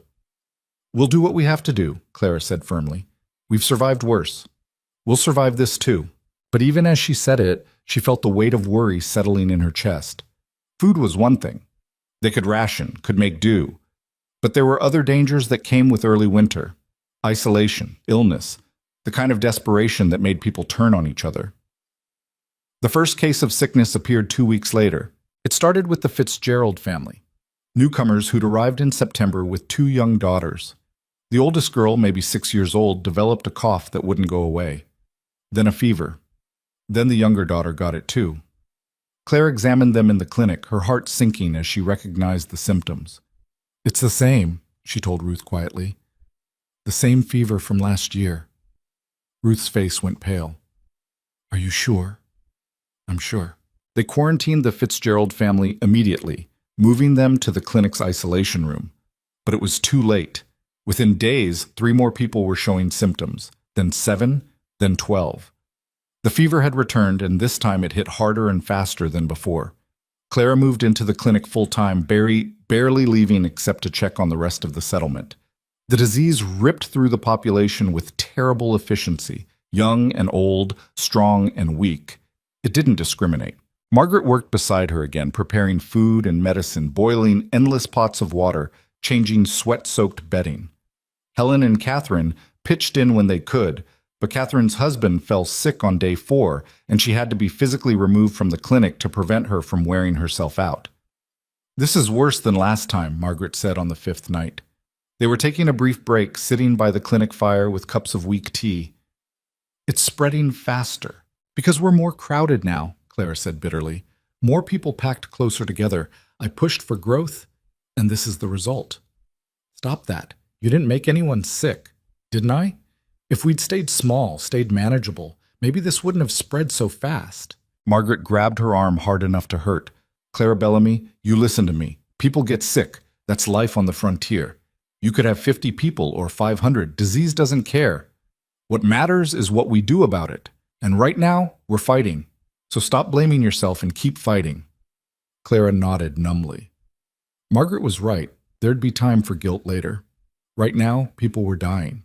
The death toll started climbing on day 6. An elderly man named Harrison who'd come to the valley looking for peace in his final years. One of the Fitzgerald daughters, the younger one, barely 4 years old. A trader who'd been caught in the valley when the snow hit and couldn't leave.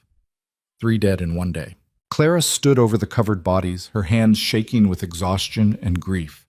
This couldn't be happening again. They'd survived the last fever. They'd learned from it. They were supposed to be better prepared, but prepared didn't matter when you had no medicine, when the nearest doctor was 3 days away through impassable mountain passes, when all you had was willow bark tea and hope. Gideon came to her that night while she was working, grabbed her shoulders, and physically turned her to face him. "You need to sleep," he said. "I need to work. Clara, you're dead on your feet. You can't help anyone like this." "I'm fine." "You're not fine. You haven't slept in 3 days. You haven't eaten more than a few bites. If you collapse, what do you think happens to everyone else?" Clara tried to pull away, but Gideon held firm. "I can't stop," she said, and her voice cracked. "If I stop, if I rest, people die. And I can't lose anyone else. You're going to lose yourself if you keep this up." Then that's what happens. Gideon pulled her into his chest, wrapping his arms around her. Clara resisted for a moment, then collapsed against him, the weight of everything finally overwhelming her defenses. "I don't know how to save them," she whispered. "I'm doing everything I know, and it's not enough. It's never enough." "You're doing everything that can be done. That's all anyone can ask." "Is it? Because people are still dying." Gideon didn't have an answer for that. He just held her while she cried, exhausted tears that she'd been holding back for days. When Clara finally pulled away, she wiped her face roughly. "I'm going back to work. At least eat something first, please." Clara nodded. It was a small concession, but it was something. The fever raged through the settlement for 3 weeks. 23 days of horror that would scar everyone who survived it. The clinic beds filled, then the floor space. Then they had to start keeping people in their cabins and just checking on them throughout the day. The death count climbed to 6, then 9, then 12. Bodies piled up faster than they could bury them. The ground was frozen too hard for digging, so Gideon and the other men who weren't sick had to build a storage shed and line it with ice to preserve the dead until spring thaw. The smell of death hung over the valley like fog. Clara worked until she literally couldn't stand anymore. On day 17, she collapsed while checking on a patient. Ruth found her unconscious on the clinic floor and dragged her to a cot. When Clara woke up, it was dark outside and Gideon was sitting beside her bed. "How long?" she asked, her voice hoarse. 6 hours. I thought about letting you sleep longer, but I figured you'd be furious when you woke up." Clara tried to sit up. Her body screamed in protest. "I need to." "Margaret's handling it. Ruth, too. They've got it under control." "But, Clara," Gideon's voice was gentle but firm, "you almost died. You worked yourself until your body gave out. If you go back out there right now, you will die. And if you die, a lot of other people will die too, because they need you. Clara stared at the ceiling, fighting the urge to get up and keep working. But her body wouldn't cooperate. She was so tired, so completely, devastatingly tired. How many? She asked quietly. Gideon didn't pretend not to understand. 12 dead, 31 still sick, 20 showing improvement. 12 dead. 12 people who'd come to this valley seeking safety, seeking hope, and found death instead. This is my fault, Clara said. No. Yes. I encouraged people to come here. I told them we could help them. I built a community that was too big to protect properly. This is on me. Gideon was quiet for a moment, then, you want to know what I think? Not really, but you're going to tell me anyway. I think you're taking responsibility for things you can't control. Disease happens. Death happens. It's awful and it's unfair and it breaks our hearts, but it happens. What you did, what you've been doing, is fighting it with everything you have. You've saved dozens of lives, dozens, and you've given people hope in a place where hope is hard to come by. Tell that to the 12 families who lost someone. I will. And I'll also tell them that without you, it would have been 30 dead. Or 50. Or everyone. You're the reason any of us are still alive. Clara closed her eyes. She wanted to believe him, wanted to feel like she'd done enough, but the faces of the dead haunted her. Every single one. I need to tell you something, Gideon said after a long pause. I rode down to Black Hollow 4 days ago. Clara's eyes snapped open. What? We were desperate. I thought maybe, after everything, they'd be willing to help. Send a doctor, or medicine, or just acknowledge that people were dying and they could do something about it. And? Gideon's jaw clenched. The mayor listened to my whole plea, told me he was sorry for our troubles. Then he said that frontier living was dangerous, and we'd made our choice to live out here. Said the town had its own problems and couldn't spare resources for people who'd chosen to leave. Clara felt fury rising through her exhaustion. They refused, and then Gideon's voice turned ice cold. The mayor's wife suggested that maybe this was nature's way of correcting things, that maybe we'd grown too big too fast and this was the valley's way of cutting us back down to size. The casual cruelty of it took Clara's breath away. These were the same people who'd mocked her in that saloon. The same people who'd spent years telling her she was worthless, and now they were watching people die and calling it natural selection. I'm going to destroy them, Clara said quietly. Gideon raised an eyebrow. What? Not with violence, not with revenge. But I'm going to build this settlement into something so successful, so vital, that they have to acknowledge us, that they have to respect us, that they can never dismiss us again. Clara, I mean it. They think we're going to fail? They think we're going to crumble and disappear. Then we're going to prove them wrong in the most spectacular way possible. Gideon studied her face, then slowly smiled. All right then. But first you're going to rest, because you can't destroy anyone if you're dead. Clara managed a weak laugh. Fair point. She slept for another 8 hours. When she woke, the fever had started to break across the settlement. Not for everyone. They'd still lose 3 more people before it was over. But for most, the worst had passed. Clara returned to work, but this time she paced herself. Let Margaret and Ruth handle more. Delegated tasks instead of trying to do everything herself. It went against every instinct she had, but she forced herself to trust the people around her. The final death count was 15. 15 lives lost in a settlement of 93. Statistically better than the last outbreak, but statistics didn't matter to the families left behind. They held a memorial service on a bitterly cold November morning. Everyone who could stand gathered on the hillside where they'd buried the dead from the previous year. The ground was too frozen to dig new graves, so they'd have to wait until spring to bury the bodies they'd been preserving. Clara stood in front of the community, looking at the faces of people she'd come to know, to care about, to lead. They looked exhausted, traumatized, beaten down by loss and fear, but they were still here, still standing. We've lost 15 people, Clara said, her voice carrying across the frozen hillside. 15 lives that mattered. 15 people who came to this valley seeking something better and deserved more than they got. We can't bring them back. We can't undo what happened. All we can do is remember them and honor their memory by surviving, by continuing to build the community they believed in. She paused, gathering her thoughts. The wind whipped around them, but nobody moved. Black Hollow refused to help us, Clara continued. When we were dying, when we needed them most, they turned their backs. They said we chose this life and we had to live with the consequences. And you know what? They're right. We did choose this. We chose to leave their comfortable, cruel little town and build something better out here in the wilderness. A murmur ran through the crowd. But they're wrong about one thing, Clara said, her voice growing stronger. They think this will break us. They think we'll fail, crumble, disappear. They're waiting for us to prove them right, to prove that outcasts and broken people can't build anything that lasts. She looked around at the faces watching her. So we're going to prove them wrong. We're going to survive this winter. We're going to bury our dead with dignity when spring comes. And then we're going to build this settlement into something so strong, so vital, so necessary that nobody can ignore us. Not Black Hollow, not the territorial government, nobody. How? Someone called out. We barely have enough food to last the winter. Half our people are still recovering from the fever.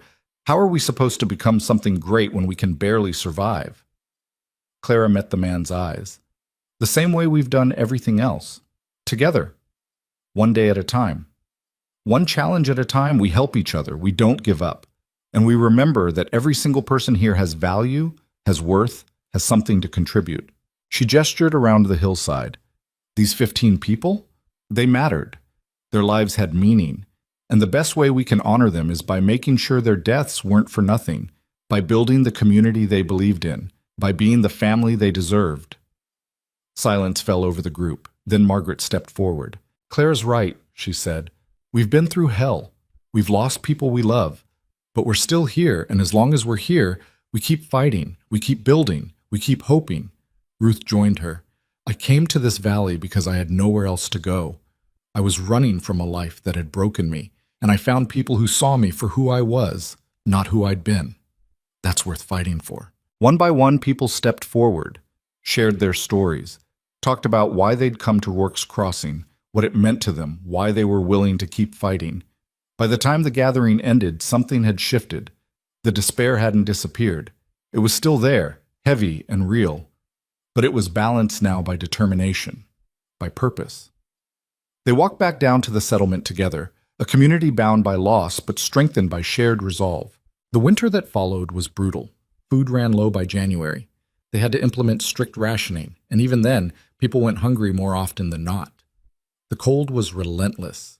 3 more people died. 2 from pneumonia, 1 from an accident while cutting firewood. But the settlement held together. People shared what little they had, looked after each other, checked on neighbors, made sure nobody was forgotten or left behind. Clara worked harder than ever, but smarter now. She delegated, she trusted, she let other people carry part of the burden, and slowly, painfully, they survived. When the first thaw came in late March, it felt like a resurrection.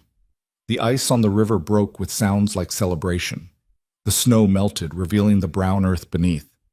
Birds returned, filling the air with song.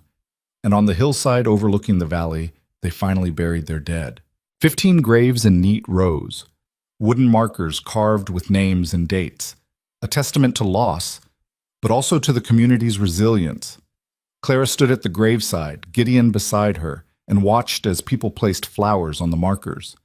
Wildflowers that Clara had planted years ago, gone to seed and spread across the valley. A small beauty in the midst of so much grief. We made it, Gideon said quietly. Barely. Barely counts. Clara looked at him, this man who'd chosen her when nobody else would, who'd stood beside her through everything, who'd built this life with her, one difficult day at a time. What happens now? She asked. Now we rebuild. We grow. We become everything you promised we would be. He smiled. We prove Black Hollow wrong. Clara took a deep breath of the spring air. Somewhere in the valley below, children were laughing. People were working in the fields. Life was returning. Then let's get started, she said. The rebuilding started with the fields. Every able-bodied person in Rorke's Crossing spent April and May breaking ground, planting seeds, coaxing life from soil that had been frozen for months. Clara worked alongside them, her hands blistered and bleeding by the end of each day. but she refused to ask others to do work she wouldn't do herself. The settlement had shrunk over the winter. 18 people had left after the fever broke, too traumatized or discouraged to stay. That left 75 souls, including the children. Smaller than they'd been, but maybe that wasn't a bad thing. Maybe they'd grown too fast before, outpaced their ability to care for everyone properly. "We need to be smarter this time," Clara said during a planning meeting in early May. "Last year we focused on growth. This year we focus on sustainability. We build what we can actually maintain." "What about the trading post?" Owen asked. "It's sitting half empty. Seems like a waste." "It won't be empty for long," Gideon said. He'd been making trips down to other settlements, establishing trade relationships, spreading word about Rourke's Crossing. "I've got 3 traders interested in doing regular runs. We just need goods worth trading for." "We've got timber," someone pointed out. "And furs," another added. "The trap lines this winter were good, even with everything else going on." Clara listened to them plan, felt something like hope stirring in her chest. They were thinking ahead, building for the future instead of just scrambling to survive the present. "There's something else," Margaret said. She'd been quiet through most of the meeting, which was unusual for her. "I've been keeping records of everything that happened during the fever. The timeline, the symptoms, what treatments worked and what didn't. I thought maybe we could share that information with other settlements. Help them prepare in case it hits them too." The room went quiet. Sharing that knowledge meant reliving the worst weeks of their lives, but it also meant potentially saving lives elsewhere. "That's good thinking," Clara said finally. "Get it written up properly. We'll send copies to every settlement within 3 days' ride." Margaret nodded, relief evident on her face. The meeting continued for another hour, covering everything from crop rotation to building maintenance to the education schedule Ruth had put together for the children. By the time it ended, Clara felt exhausted but purposeful. They had direction. They had plans. They had hope. Summer arrived with a vengeance, hot and dry in a way that made everyone nervous. The river ran lower than usual. The crops grew, but slower than they should have. People checked the sky constantly, praying for rain that didn't come. "This is bad," Gideon said one evening in late June. They were standing at the edge of the main field, looking at corn that should have been waist-high, but barely reached their knees. "If we don't get rain soon, we're looking at a failed harvest." "We'll make it work," Clara said, though she didn't feel as confident as she sounded. "We've survived worse." "Have we?" "Because I'm not sure we can handle another winter of starvation, not after last year." Clara didn't have an answer for that. The rain finally came in early July, but it came wrong, all at once in violent storms that flooded fields and washed away topsoil. What the drought hadn't damaged, the floods finished off. By mid-July, it was clear the harvest would be poor at best. "We're going to have to buy food," Owen said flatly during an emergency meeting. "There's no way around it. We don't have enough to last the winter." "Buy it with what?" Catherine asked. "We spent most of our trade goods last year bringing in workers and supplies." "We've got timber," Gideon said, "and we can hunt more, bring in extra furs and meat to trade." "That won't be enough," Margaret said quietly. She'd been running the numbers and her face was grim. "Even if we trade everything we can spare, we'll still come up short. We need help." The word hung in the air like an accusation. Help. After everything they'd been through, after all their determination to stand alone, they needed help. "Then we ask for it," Clara said. Her voice was steady even though her stomach churned. "We reach out to the other settlements, see if anyone can spare supplies in exchange for future trade agreements. And if they can't?" Clara met Margaret's eyes. "Then we figure something else out. But we try this first." Gideon spent the next 2 weeks riding to every settlement within a week's journey. He came back with mixed results. 2 settlements agreed to trade food for timber and future considerations. One offered a small donation out of neighborly goodness. The rest politely declined, saying they had their own concerns to worry about. It helped, but it wasn't enough. "We're still 20% short of what we need," Margaret reported in early August. "Maybe more if winter runs long again." Clara stared at the numbers, her mind racing through options. They could ration more strictly, but people were already going hungry. They could send hunting parties out more frequently, but that meant less labor for other essential work. We could ask Black Hollow," Ruth said quietly. Every head in the room turned to stare at her. "Absolutely not," Gideon said immediately. "They refused to help us when we were dying. Catherine added. Why would they help us now? Because we'd be offering them something they want, Ruth said. Trade. Regular, reliable trade with an established mountain settlement. Access to furs and timber and mountain guides. Black Hollow's economy depends on frontier trade, and we're positioned perfectly to facilitate it.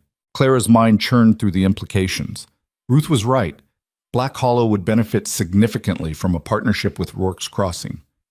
But the thought of going back there, of asking those people for help after they'd left the settlement to die, made her physically ill. I won't do it, she said. I won't beg them for anything. It wouldn't be begging, Ruth pressed. It would be negotiating, business. The answer is no. The meeting ended shortly after, but Clara couldn't shake the conversation. That night, lying beside Gideon in their cabin, she stared at the ceiling and turned the problem over and over. You're thinking about it, Gideon said. I'm not. You are. I can tell. Clara sighed. What if Ruth's right? What if there's a way to frame it that isn't about begging, but about mutual benefit? Clara, they mocked you. They refused to help when people were dying. Why would you want anything to do with them? Because 75 people are depending on me to keep them fed through the winter, and if swallowing my pride means they survive, then that's what I do. Gideon was quiet for a long moment. You know they'll see it as weakness, as you coming crawling back. Let them think whatever they want. I'm not doing this for them. I'm doing it for our people, Gideon repeated softly. When did that happen? What? When did they become our people? When did you stop being the woman they mocked and start being the leader of a community? Clara thought about it. I don't know. Somewhere between the first winter and now, somewhere in the middle of all the dying and surviving and refusing to quit. Gideon took her hand in the darkness. If you're going to do this, I'm coming with you. You don't have to. I'm coming with you, he said firmly. You're not facing those people alone. They rode down to Black Hollow on a morning in late August. The journey took 2 days through mountain passes that Clara remembered from that first trip, when she'd followed Gideon into the wilderness not knowing if she'd survived the journey. 4 years ago. It felt like a lifetime. Black Hollow looked exactly the same weathered buildings, the same muddy streets, the same air of small-town judgment that Clara had lived under for 3 decades. They tied their horses outside the mayor's office, and Clara took a deep breath. You ready? Gideon asked. No, but that's never stopped me before. The mayor's office was a small room above the general store. They climbed the narrow stairs and found Mayor Harrison sitting behind a desk covered in papers, looking older and more tired than Clara remembered. He glanced up when they entered, and his eyes widened in recognition. Clara Bellamy, he said. I heard you were still alive up in those mountains. It's Clara Rourke now, she corrected. And yes, I'm alive, along with 75 other people. Is that so? Harrison leaned back in his chair, studying her. I also heard you had some trouble last winter. Fever, wasn't it? Clara's jaw tightened. We did. 15 people died, no thanks to Black Hollow's assistance. Now, that's not quite fair. You refused to send help, Gideon interrupted, his voice hard. I came here begging for a doctor, for medicine, for anything, and you turned me away. Harrison had the grace to look uncomfortable. The town council felt it wasn't our responsibility to... I'm not here to argue about the past, Clara cut in. I'm here to discuss the future. Specifically, a trade partnership between Black Hollow and Rourke's Crossing. That got Harrison's attention. Trade partnership? Clara laid out the proposal she and Ruth had worked on. Regular supply runs from Black Hollow to the settlement. Food, tools, and other necessities in exchange for furs, timber, and exclusive access to mountain trade routes. Rourke's Crossing would serve as a hub for trappers and traders going deeper into the wilderness, and Black Hollow would get first pick of the goods coming out. It would significantly boost Black Hollow's economy, Clara concluded, and it would establish you as the primary gateway to the high country. Every other settlement would have to go through you to access our trade network.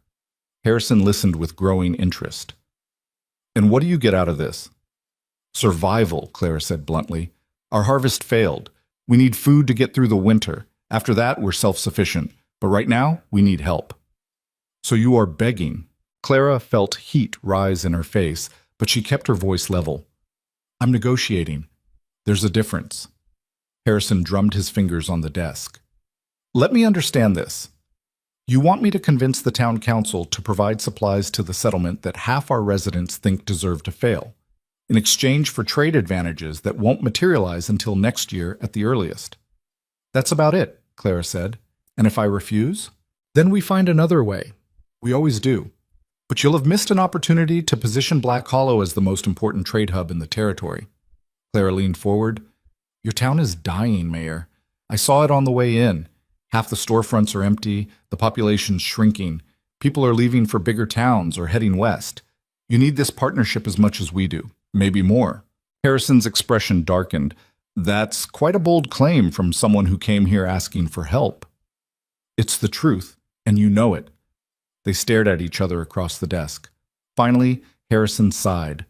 I'll bring it to the council, but I can't promise anything. There's still a lot of bad blood about how you and others just up and left. We left because we weren't wanted here, Clara said quietly. Because people made it clear every single day that we were less than, that we were burdens, that we didn't matter. That's not... It is. And you know it. Clara stood. Bring it to your council. Tell them this is a business opportunity, not charity.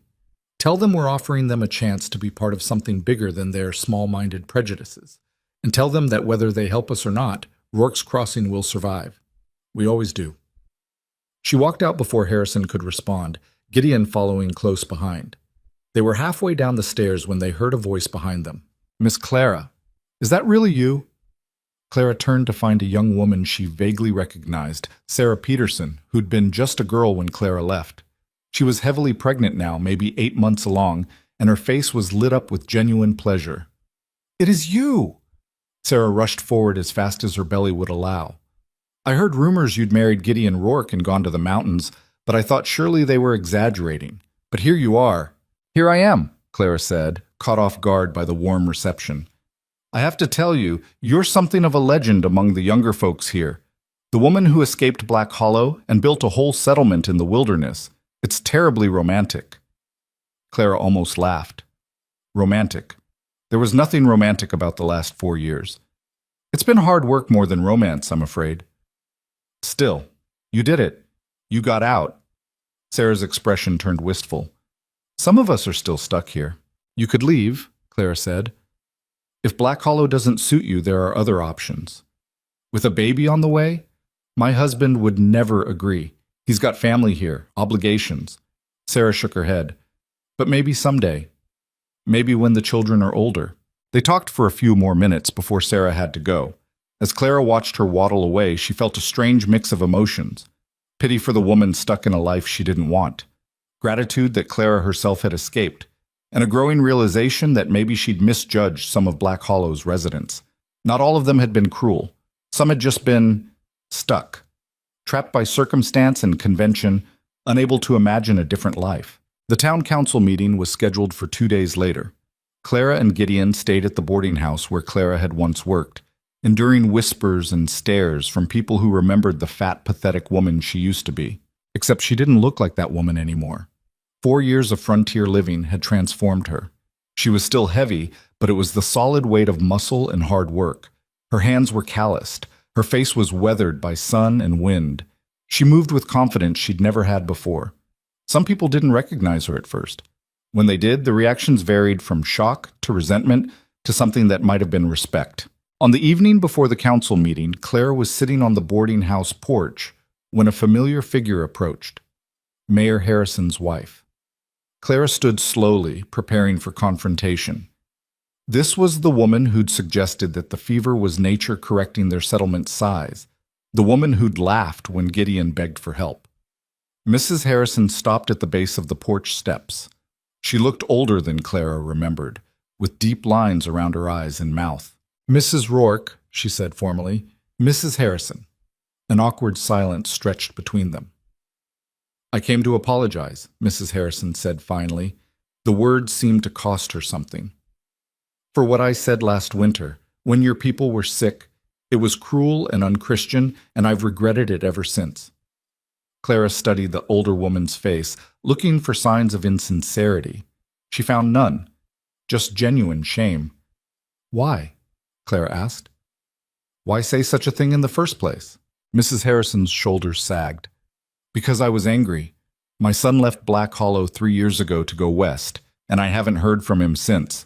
Every time someone else leaves, it feels like another piece of this town dying, and when people started going to your settlement instead of staying here, She trailed off. I took it personally, which was wrong.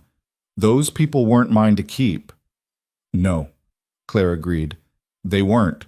But that doesn't excuse what I said. Your people were suffering, and I dismissed their pain because I was wrapped up in my own. Mrs. Harrison met Clara's eyes. I heard about the 15 you lost, including children, and I was ashamed, because if my son had been among them, if he'd needed help and someone had refused because of petty grudges, I would have been devastated. Clara felt her throat tighten. She'd expected a lot of things from this encounter, but not genuine remorse. I forgive you, she said quietly. Not because what you said was okay, but because holding on to anger won't bring back the people we lost. And because I'm tired of carrying that weight. Mrs. Harrison's eyes filled with tears. Thank you. I don't deserve it, but thank you.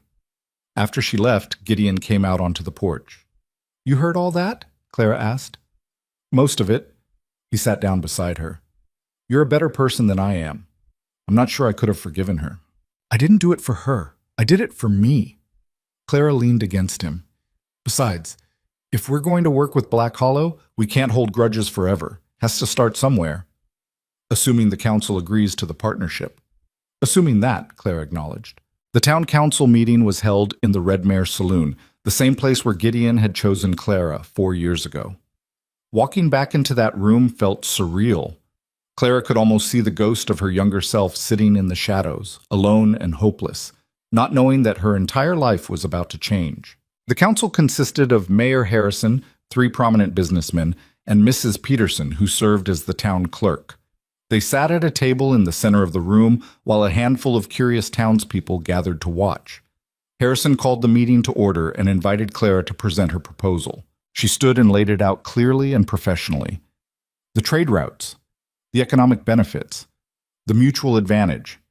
She kept emotion out of it, framed everything in terms of business opportunity. When she finished, the council members exchanged glances. It's an interesting proposal, one of the businessmen said, but I have concerns about reliability. What happens if your settlement fails? We'd be left with nothing. Rourke's Crossing has survived 2 deadly fevers, a failed harvest, and one of the harshest winters in recent memory, Clara said. We're not going anywhere. Still, 75 people isn't exactly a robust economy. It's 75 people now, Clara interrupted, but we're growing. Once word spreads about the trade opportunities, more settlers will come, more trappers, more traders. The high country is opening up, and we're positioned right at the center of it. Another council member spoke up. What about the furs and timber you're promising? Do you actually have the capacity to deliver on those quantities? Gideon stood. I've been trapping these mountains for 20 years. I know every valley, every pass, every place the animals run. With the right organization, we can deliver everything we promised and more. The questions continued for another hour. Clara answered each one as best she could, backed up by Gideon when needed. By the end, she was exhausted but hopeful. She'd made her case as strongly as possible. Harrison called for a vote. All in favor of entering into a trade partnership with Rourke's Crossing? 3 hands went up immediately. Then, after a pause, a 4th. Motion carries, Harrison said. We'll draft a formal agreement outlining terms and expectations. Mrs. Rourke, you'll need to sign on behalf of your settlement. Relief flooded through Clara so intensely she almost sat down. They'd done it. Against all odds, they'd secured the help they needed. But then Mrs. Peterson spoke up. I have one condition, she said, before we finalize anything. Clara's heart sank. What condition? I want to see the settlement of yours. I want to understand what we're partnering with, and, she hesitated, I want to know if what people are saying is true. What are people saying? That you've built something special up there. Something different. A place where people who don't fit in anywhere else can find a home. Mrs. Peterson looked directly at Clara. My granddaughter is 15. She's sharp as a tack, but there's no future for her here. Black Hollow doesn't value educated women. I've been wondering if maybe... if there might be opportunities for her in Rourke's Crossing. Clara understood immediately. This wasn't just about trade. It was about hope, about possibilities. "Come see for yourself," Clara said. "Come to the settlement, meet the people, see what we've built, then make your decision." "I will," Mrs. Peterson said. "And if it's everything I've heard, then this partnership won't just be about trade. It'll be about building a future." The formal agreement was signed 3 days later. Black Hollow would provide food supplies on credit, to be repaid with furs and timber over the following year. They'd also establish a regular trade route with wagons running between the town and the settlement twice a month. In exchange, Rourke's Crossing would give Black Hollow exclusive access to their trade network for the first year, after which the agreement would be renegotiated. It wasn't perfect, but it was enough. Clara and Gideon prepared to head back to the settlement, their saddlebags packed with the first installment of supplies. Mrs. Peterson would follow in 2 weeks, once she'd made arrangements. On their last morning in Black Hollow, Clara stood outside the Red Mare Saloon one final time. So much had changed since that night 4 years ago. She'd changed. The world had changed. A small crowd had gathered to see them off, not hostile but curious. Among them was Sarah Peterson, waving cheerfully. Mrs. Harrison, offering a small nod of acknowledgement. Even a few people Clara didn't recognize, drawn by curiosity about the woman who'd left and built something worth coming back for. Mayor Harrison approached as Clara was checking her horse's saddle. "I underestimated you," he said bluntly. "When you left 4 years ago, I thought you'd be back within a year, broken and desperate. I was wrong." "Yes," Clara said simply. "You were. The question is, what happens now? You've got your trade agreement. But what do you really want from Black Hollow?" Clara considered the question seriously. "I want you to remember that the people you dismissed, the ones you thought were worthless, built something remarkable. I want you to think about that the next time you judge someone for being different, or poor, or not fitting into your narrow definition of valuable." She swung up into the saddle, looking down at Harrison. "And mostly," she continued, "I want you to understand that you need us more than we need you. We would have survived without this partnership. We always do. But you? Your town is dying, and partnering with the outcasts you rejected might be the only thing that saves it." She didn't wait for his response. She and Gideon rode out of Black Hollow together, heading back to the mountains, back to the community they'd built from nothing. Behind them, the people of Black Hollow watched them go, and for the first time in anyone's memory, they did so without mockery or contempt. They watched with something that looked almost like respect. The return journey took 3 days because of the supplies they were carrying. When they crested the final ridge and looked down into their valley, Clara felt her chest tighten with emotion. Home. This was home. The settlement spread out below them, smoke rising from chimneys, people moving between buildings, children playing near the river. It wasn't much compared to established towns, but it was theirs. They'd barely reached the valley floor when people started emerging from cabins. Margaret was first, followed by Ruth, Catherine, Owen, and dozens of others. By the time Clara and Gideon dismounted, they were surrounded. "Well?" Margaret demanded. "What happened?" Clara couldn't help grinning. "We got the partnership. Food supplies are secured. Black Hollow's going to help us through the winter." A cheer went up. People hugged each other, laughed, cried with relief. The tension that had been building all summer finally broke, but Clara held up her hand for quiet. "There's more," she said. "Mrs. Peterson is coming to visit in 2 weeks. She wants to see what we've built. And if we impress her, this could be about more than just trade. This could be about proving to the whole territory that Rourke's Crossing is something special." "Then we'd better make sure everything's perfect," Ruth said. "Not perfect," Clara corrected. "Just honest. We show her exactly what we are. A community of people who didn't fit anywhere else, who came together and built something worth having. We don't pretend to be more than we are. We just show her the truth." Margaret smiled. "The truth is pretty damn impressive." Over the next 2 weeks, the settlement prepared. Not by hiding their struggles or putting on false fronts, but by being themselves. They cleaned up the common areas, made sure the buildings were in good repair, organized the schools so Mrs. Peterson could see how they educated the children, but mostly, they just lived their lives. Worked their fields, tended their animals, helped each other with the endless tasks of frontier survival. When Mrs. Peterson arrived, accompanied by her granddaughter Emma and two other Black Hollow residents, Clara greeted them at the valley entrance. "Welcome to Rourke's Crossing," she said simply. Mrs. Peterson looked around with sharp, assessing eyes. "Show me everything." Clara did. She showed them the cabins, the meeting hall, the school, the trading post, the clinic. She introduced them to people from all walks of life, widows and orphans, former criminals and runaway wives, mixed blood families, and anyone else who didn't fit into conventional society. She showed them the cemetery on the hillside, with its 22 graves. Didn't hide the loss or pretend it hadn't happened. "This is who we are," Clara said. "We're not perfect. We've lost people. We've made mistakes. We've struggled and failed and barely survived more times than I can count. But we're here. We're building something that matters, and we're not going anywhere." Mrs. Peterson was quiet for a long time, looking at the settlement spread out below them. "My granddaughter," she said finally. "Emma. She's brilliant. Could probably run circles around half the men in Black Hollow. But there's no future for her there. She'll end up married to some farmer, wasting her potential on cooking and cleaning." She turned to face Clara. "If I sent her here, would you teach her? Not just reading and writing, but real skills. Business, leadership, whatever she needs to make something of herself?" Clara looked at Emma, who was watching with hope and fear mixed on her young face. "We teach everyone here," Clara said. "Age, gender, background, none of that matters. If she wants to learn, we'll teach her. If she wants to contribute, we'll give her opportunities. If she wants to be more than what Black Hollow would let her be, then yes, this is the place for that." Mrs. Peterson nodded slowly. "Then she stays. If she wants to." "I want to," Emma said immediately. "I really, really want to." Over the next few days, Mrs. Peterson toured every inch of the settlement. She sat in on lessons at the school, watched the trade negotiations at the post, helped Margaret with the record-keeping, and was impressed by the organizational systems in place. On her last evening, she asked to speak with Clara privately. They sat on the porch of Clara's cabin, watching the sun set over the mountains. "I'm going to be honest with you," Mrs. Peterson said.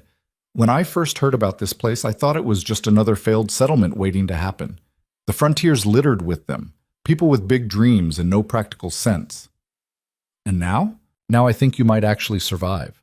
More than that, I think you might thrive." She paused. "But you need to understand what you're up against. Black Hollow agreed to this partnership because it benefits them economically.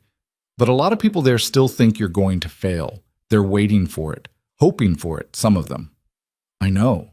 So when you succeed, and I say when, not if, it's going to change things. People are going to have to confront the fact that they were wrong about you, about all of this. Some will accept that gracefully, others won't." Clara smiled grimly. "I'm not doing this to prove anything to Black Hollow. I'm doing it for the people here." "I know, but you're going to prove something anyway. You already have, just by surviving this long." Mrs. Peterson stood. "My granddaughter's going to stay. I'll send her belongings with the next supply wagon. And Clara, thank you for giving her a chance at something better. Thank you for trusting us with her." After Mrs. Peterson left, Clara sat on the porch for a long time, thinking about everything that had happened.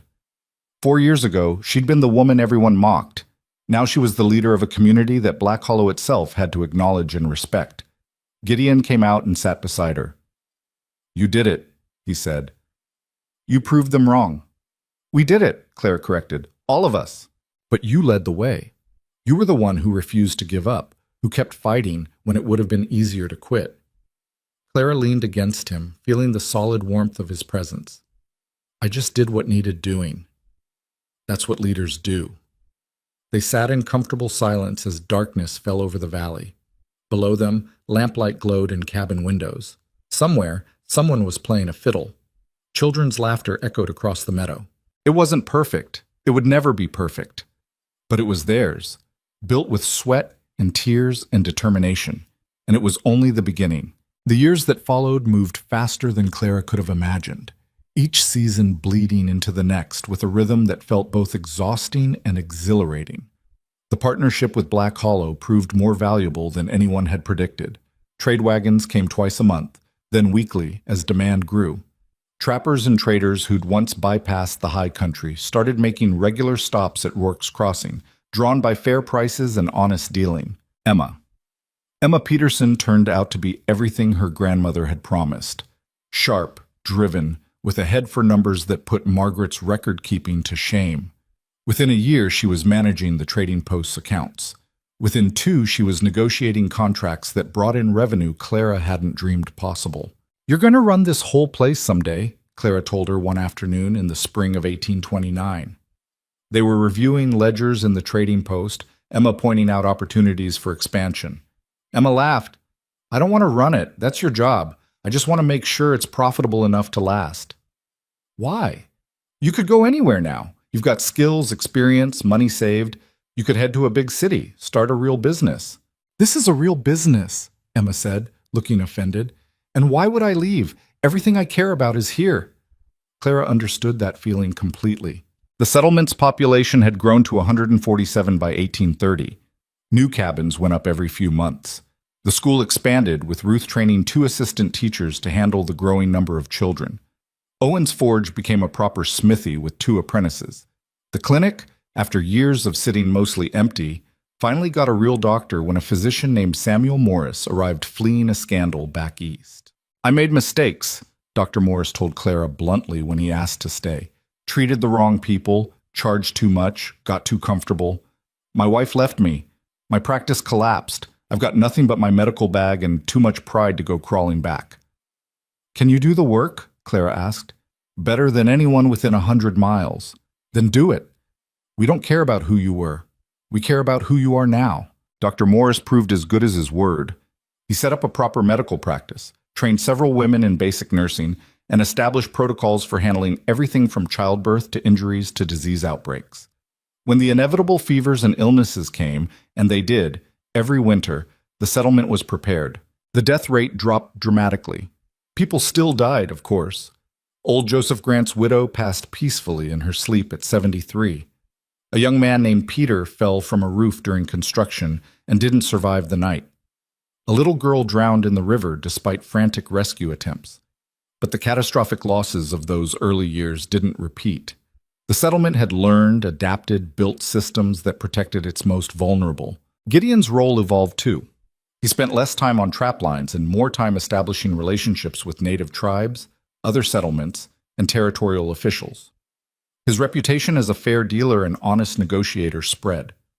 People sought him out to mediate disputes, to guide expeditions, to provide counsel on frontier matters. "Never thought I'd end up a politician," he grumbled one evening. They were in their cabin, expanded twice now, with a real bedroom, a proper kitchen, and even a small study where Clara did administrative work. "You're not a politician," Clara said, looking up from the letter she was writing to a settlement 3 valleys over. "You're a leader. There's a difference." "Feels the same to me. Too much talking, not enough doing." "The talking is the doing now.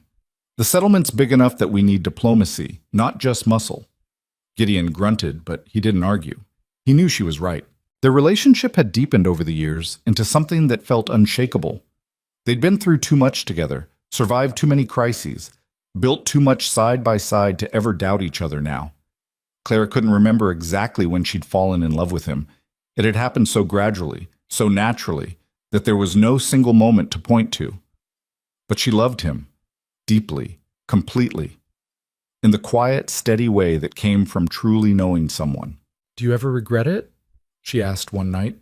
They were lying in bed, the sound of rain on the roof lulling them towards sleep. "Choosing me that night in the saloon?"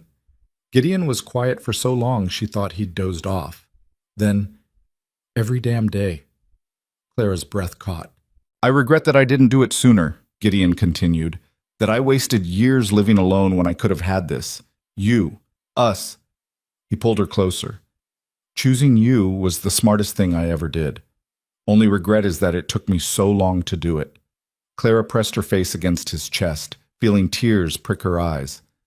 "I was so certain you'd made a mistake, that you'd wake up one day and realize you'd chosen wrong."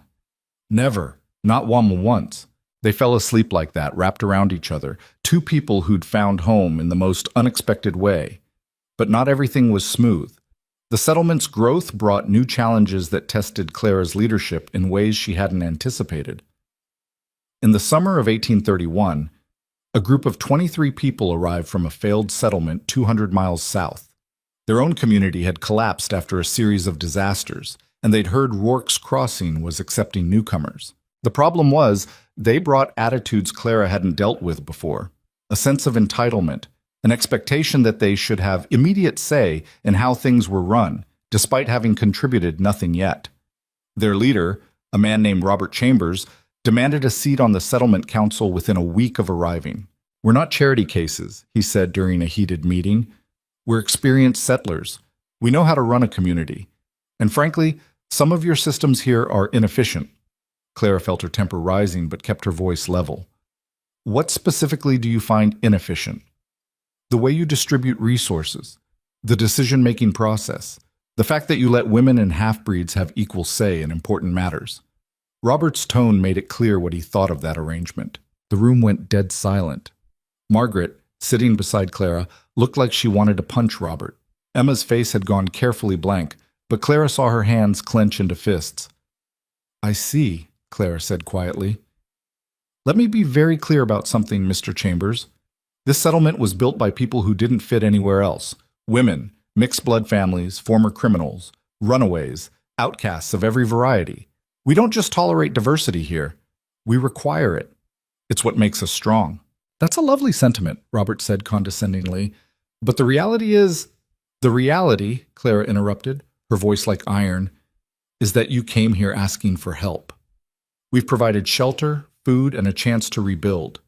In return, we expect respect for our values and our systems. If you can't do that, you're free to leave." Robert's face flushed red. "You're making a mistake. We could help you build something much better than this ragtag—" "Get out," Gideon said. He'd been standing in the back of the room, but now he moved forward, and there was something in his posture that made Robert step back. "You've got until tomorrow morning to decide. Stay and follow our rules, or pack up and find somewhere else. Your choice." Robert sputtered, looked around for support, found none. Even the people who'd come with him looked uncomfortable. He left. 2 other families from his group went with him. The remaining 20 stayed and after a few weeks of adjustment, integrated into the community. Some even became valuable contributors. But the incident left Clara shaken. What if he was right, she asked Margaret that evening. What if our systems are inefficient?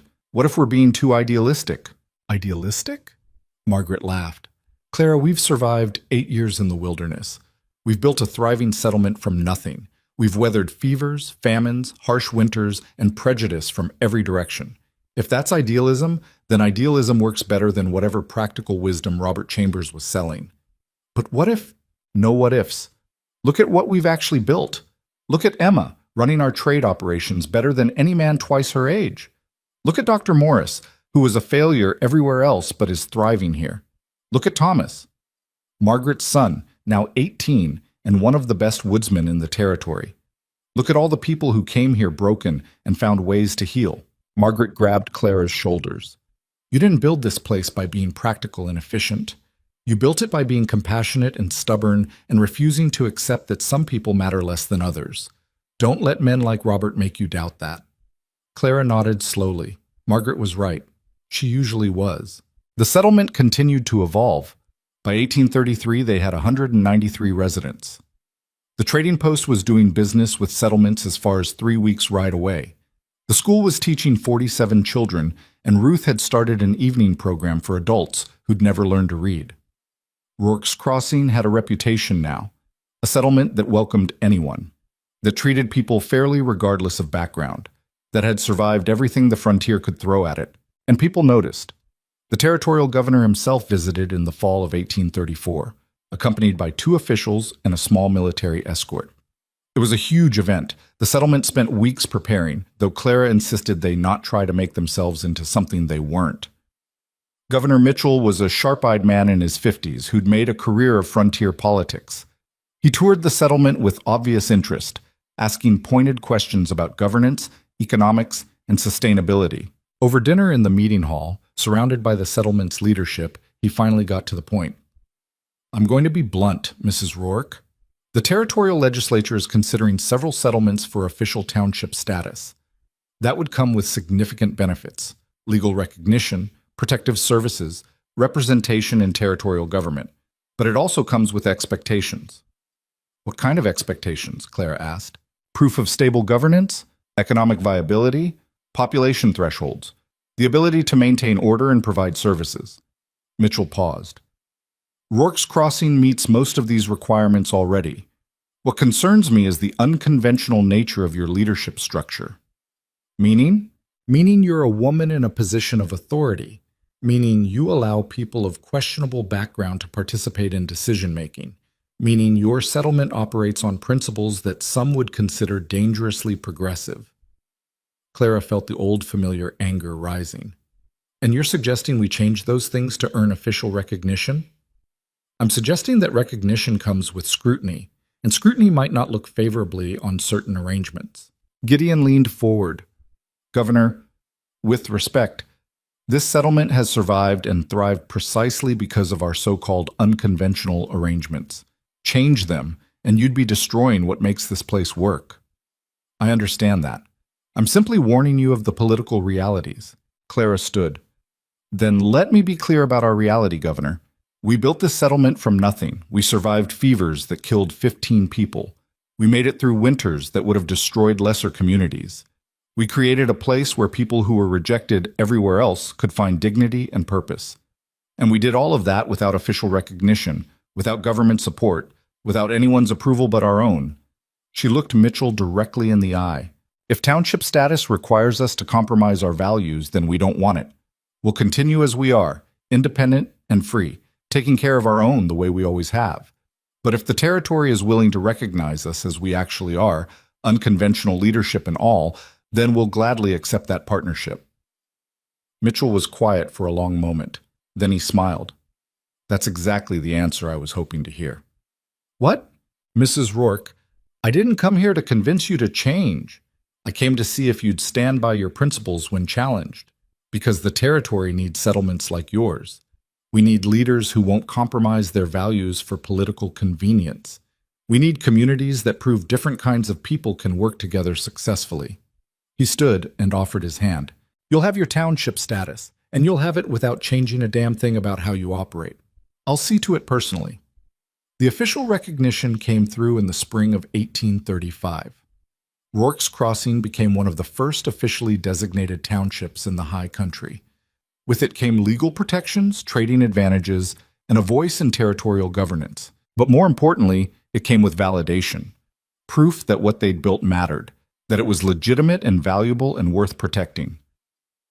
The celebration lasted 3 days. People came from other settlements to mark the occasion. There was music, dancing, more food than they'd seen in one place since the settlement's founding. Clara watched it all with a mix of pride and disbelief. This was real. They'd actually done it. Late on the second night, after most people had gone to bed, but a few were still celebrating around a bonfire, Clara slipped away to the hillside cemetery.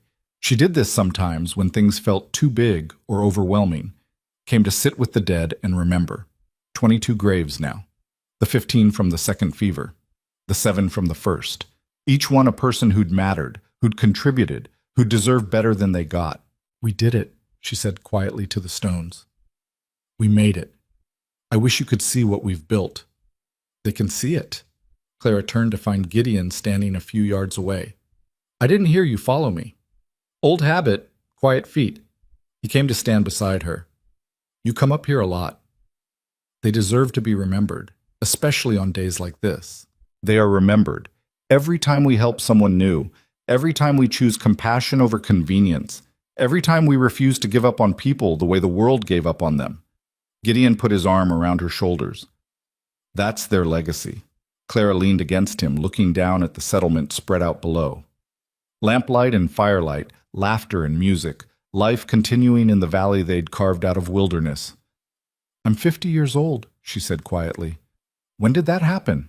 Same way it happens to everyone, one day at a time. I thought by now I'd feel like I knew what I was doing, like I had it all figured out. Gideon laughed. And do you? Not even a little bit. Every day I'm terrified I'm going to make a mistake that ruins everything. That's how you know you're doing it right. The people who think they have all the answers are the dangerous ones. They stood in comfortable silence for a while, watching the celebration continue below. What happens now? Clara asked finally. What do you mean? We've achieved what we set out to do. built a successful settlement, got official recognition, proved everyone wrong. So what comes next? Gideon considered the question. We keep going, keep building, keep helping people, keep being the place where broken things can be fixed. That simple? That's simple. The years rolled on. The settlement grew to 250 people by 1837, 300 by 1839. They built a proper town square, a larger school, a second trading post to handle increased commerce. The cemetery on the hillside continued to fill, but at a slower pace now. Natural deaths, mostly. Old age and accidents, the normal toll of frontier life. Clara's hair went gray, then white. Her joints ached on cold mornings. She moved a little slower, got tired a little faster. But she kept working, kept leading, kept refusing to quit. Gideon aged too, his beard going fully white, his massive frame starting to stoop. But he was still strong, still capable, still the steady presence Clara had learned to depend on. In the winter of 1840, they sat down with the settlement council and made an announcement. "We're stepping back," Clara said. The words felt strange in her mouth. "Not completely. We'll still be here, still be part of the community, but we're getting too old to handle day-to-day leadership. It's time for the next generation to take over." The reaction was immediate and loud. People protested, insisted Clara and Gideon were still needed, that the settlement couldn't function without them. But Emma, now 29 and easily the most respected person in the settlement after Clara and Gideon, stood up. "They're right," she said firmly. "Clara's taught us everything we need to know. She's built systems that work. She's raised up leaders who can continue what she started. The best way to honor what she's done is to prove we can maintain it without her." It took months to transition power. Clara worked with Emma and a council of 6 others, teaching them everything she knew about resource management, conflict resolution, long-term planning. Gideon did the same with the men who'd handle security and external relations. By the spring of 1841, the transition was complete. Clara and Gideon officially retired from leadership, though everyone knew they were still available for advice and counsel. It felt strange at first, not being responsible for everything, but it also felt liberating. Clara discovered she had time for things she'd neglected for years. She worked in her garden, the one she'd started 17 years ago that had grown into something beautiful. She spent time with the children in the settlement, teaching them herb lore and frontier medicine. She wrote letters to other settlements, sharing knowledge and building connections. And she spent time with Gideon, just being together, without the constant pressure of leadership hanging over them. They'd been married nearly 18 years by then. Not the passionate, dramatic romance of stories, but something deeper, something built on shared struggle and mutual respect, and the quiet knowledge that they'd found exactly who they were meant to find. One evening in late summer, they were sitting on their porch watching the sunset when a rider came into the settlement. A young man, maybe 25, travel-worn and exhausted. He asked around and was eventually directed to Clara's cabin. "Mrs. Rourke," he said, dismounting. "I'm James Peterson, Emma's younger brother. My grandmother sent me with a message." Clara's heart clenched. Mrs. Peterson was 93 now, still living in Black Hollow despite Emma's repeated invitations to move to the settlement. "What's happened?" "She's dying. The doctor says it's just age, that her body's worn out. But she asked for you, said she needed to speak with you one last time." Clara looked at Gideon. He nodded. "I'll get the horses ready," he said. They rode to Black Hollow for what Clara knew would be the last time. The journey took 2 days, and when they arrived, the town looked even more diminished than Clara remembered. Half the buildings stood empty. The population had shrunk dramatically as people moved to bigger towns or went west. Black Hollow was dying, slowly but surely. Mrs. Peterson was in her small house near the center of town, attended by a young woman Clara didn't recognize. The old woman looked tiny in her bed, shrunken with age, but her eyes were still sharp. "Clara," she said, her voice barely a whisper. "You came." "Of course I came." Clara pulled a chair close to the bed and took Mrs. Peterson's hand. "I wanted to thank you for everything you did for Emma. She writes me letters, tells me about her life there. She's happy, successful, more than she ever could have been here. Emma's success is her own. I just gave her the opportunity. You gave her more than that. You gave her a place where her worth wasn't determined by her gender or her connections, where she could be valued for her actual abilities." Mrs. Peterson's grip tightened weakly. I was wrong about you all those years ago. When you left Black Hollow, I thought you were making a mistake. I pitied you. I know. But you were the smart one. You got out. You built something better. And the rest of us just stayed, watching this place die around us, too stubborn or too scared to change. Clara felt tears prick her eyes. It's not too late. You could still come to the settlement, live your final years somewhere beautiful. No, I'm too old to move now. This is where I'll die. Mrs. Peterson smiled faintly.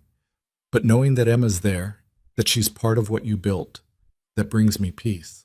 They talked for another hour, Mrs. Peterson sharing stories about Emma's childhood, asking about the settlement, wanting to hear about everything Clara had accomplished. When the old woman finally fell asleep, Clara kissed her forehead gently and slipped out. Mrs. Peterson died 3 days later. Emma rode down for the funeral, along with several others from the settlement who'd known her. They buried her in the Black Hollow Cemetery, next to her husband who'd died 20 years earlier. After the funeral, the mayor approached Clara. It was a new mayor now. Mayor Harrison had died 5 years back. This was a younger man, maybe 40, who looked exhausted and overwhelmed. "Mrs. Rourke," he said, "I don't suppose you're interested in taking over a dying town?" Clara almost laughed. "Not particularly, no. Figured as much, but I had to ask." He looked around at the near-empty streets. "We're down to 63 people. Most of our businesses have closed. The young people leave as soon as they're old enough. Another 5 years and Black Hollow will be a ghost town." "I'm sorry." "Don't be. We made our choices. We clung to the old ways, rejected the people who wanted to try something different, turned away folks who could have helped us grow." He met her eyes. "We turned you away. All of you. And now you're thriving while we're dying. That's justice, I suppose." Clara felt a complicated mix of emotions. Vindication, yes, but also sadness. Black Hollow had been her home for 32 years. She had memories here, good and bad. Watching it die didn't bring the satisfaction she might have expected. "It didn't have to be this way," she said quietly. "No, but it is." The mayor nodded respectfully and walked away. On the ride back to the settlement, Gideon asked, "How do you feel?" "Strange," Clara admitted. "I spent so many years being angry at that place, wanting to prove them wrong. And now that I have, now that they're acknowledging it, I just feel sad for what could have been." "That's because you're a good person. A lesser one would gloat." "I don't feel good. I feel tired." Gideon reached over and squeezed her hand. "Then rest. We've earned it." The settlement continued to thrive. By 1845, the population had reached 420. They'd expanded into the neighboring valley, established satellite communities, created a network of trade routes that connected a dozen settlements across the territory. Rourke's Crossing had become exactly what Clara had promised it would be, a place where people who didn't fit anywhere else could build a life, where worth was measured by character and contribution, not background or appearance, where community meant something real. Emma had taken over as the settlement's primary leader, supported by a strong council and the systems Clara had built. She was brilliant at it, balancing compassion with practicality in ways that made Clara proud. "You did better than I ever could have," Clara told her one afternoon. They were sitting in what everyone still called Clara's cabin, even though Emma had long since moved into it while Clara and Gideon lived in a smaller place at the edge of the settlement. "I learned from the best," Emma said. "You surpassed the teacher." "Maybe, but you laid the groundwork. Everything I've done is built on your foundation." Clara smiled. "That's how it should work. Each generation building on what came before, making it better, taking it further." In the spring of 1847, Gideon fell ill. It started as a cough that wouldn't go away, then weakness, then pain he couldn't hide no matter how hard he tried. Dr. Morris examined him and delivered the verdict gently but honestly. "Your lungs are failing. Too many years breathing cold mountain air, breathing smoke, pushing your body past its limits. I can make you comfortable, but I can't fix this."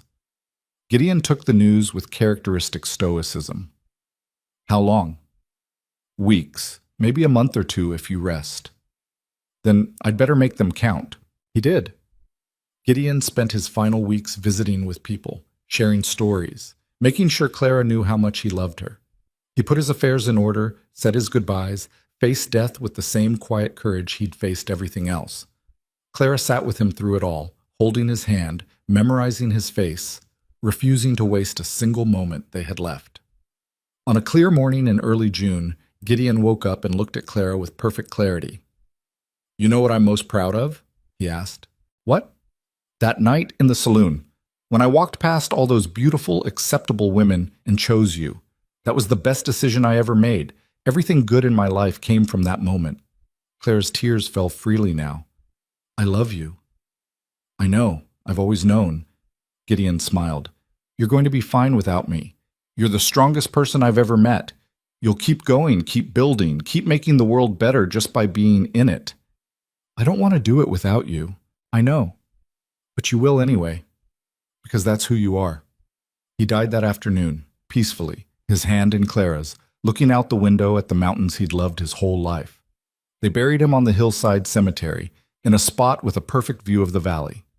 The entire settlement turned out for the funeral. People came from other communities, from Black Hollow, from settlements a week's ride away. Everyone who'd known Gideon Rourke wanted to pay their respects. Clara stood at the graveside and spoke through her grief. "Gideon Rourke was the first person who saw me as worth something, who looked past what I wasn't and saw what I was. He gave me a chance when nobody else would. He stood beside me through everything, the good, the terrible, the impossible. He built this settlement as much as I did, maybe more, because without his choice, without his faith in me, none of this would exist." She looked around at the hundreds of people gathered on the hillside. "He taught me that worth isn't about how you look or where you come from. It's about what you do with what you're given. It's about choosing kindness when cruelty is easier. It's about seeing potential in people everyone else has written off." That's his legacy. That's what he leaves behind. After the funeral, Emma walked Clara back to her cabin. "What will you do now?" Emma asked gently. "Keep going, like he said, because that's who I am." And she did. Clara lived another 7 years after Gideon's death. She worked in her garden, taught the children, served as an advisor to Emma and the council. She wrote letters, sharing knowledge with settlements across the territory. She documented the history of Rourke's Crossing, making sure the stories of those early years weren't forgotten. She aged gracefully, growing smaller and more fragile, but never losing the quiet strength that had carried her through so much. In the winter of 1854, Clara's health began to fail. Dr. Morris, now 70 himself, told her what she already knew. "Your heart's worn out. You've lived hard, survived things that would have killed most people. But the body can only take so much." "How long?" "Not long. I'm sorry." Clara wasn't frightened. She'd lived 59 years, 44 of them since Gideon had changed her life forever. She'd built something that would last long after she was gone. She'd helped hundreds of people. She'd loved and been loved. She had no regrets. On her final day, Emma sat beside her bed in the cabin that had been home for so many years. "The settlement's doing well," Emma reported. 673 residents now. We've just finished negotiations with 3 new trade partners. The school's expanded again. Everything you built is thriving." "Good," Clara whispered. "That's good. You should rest." "I will. Soon." Clara looked at Emma, this brilliant woman who'd been a scared girl when she first arrived at the settlement. "I need you to promise me something. Anything. Never forget why we built this place. Not for power or profit or prestige. We built it so people who were broken could heal.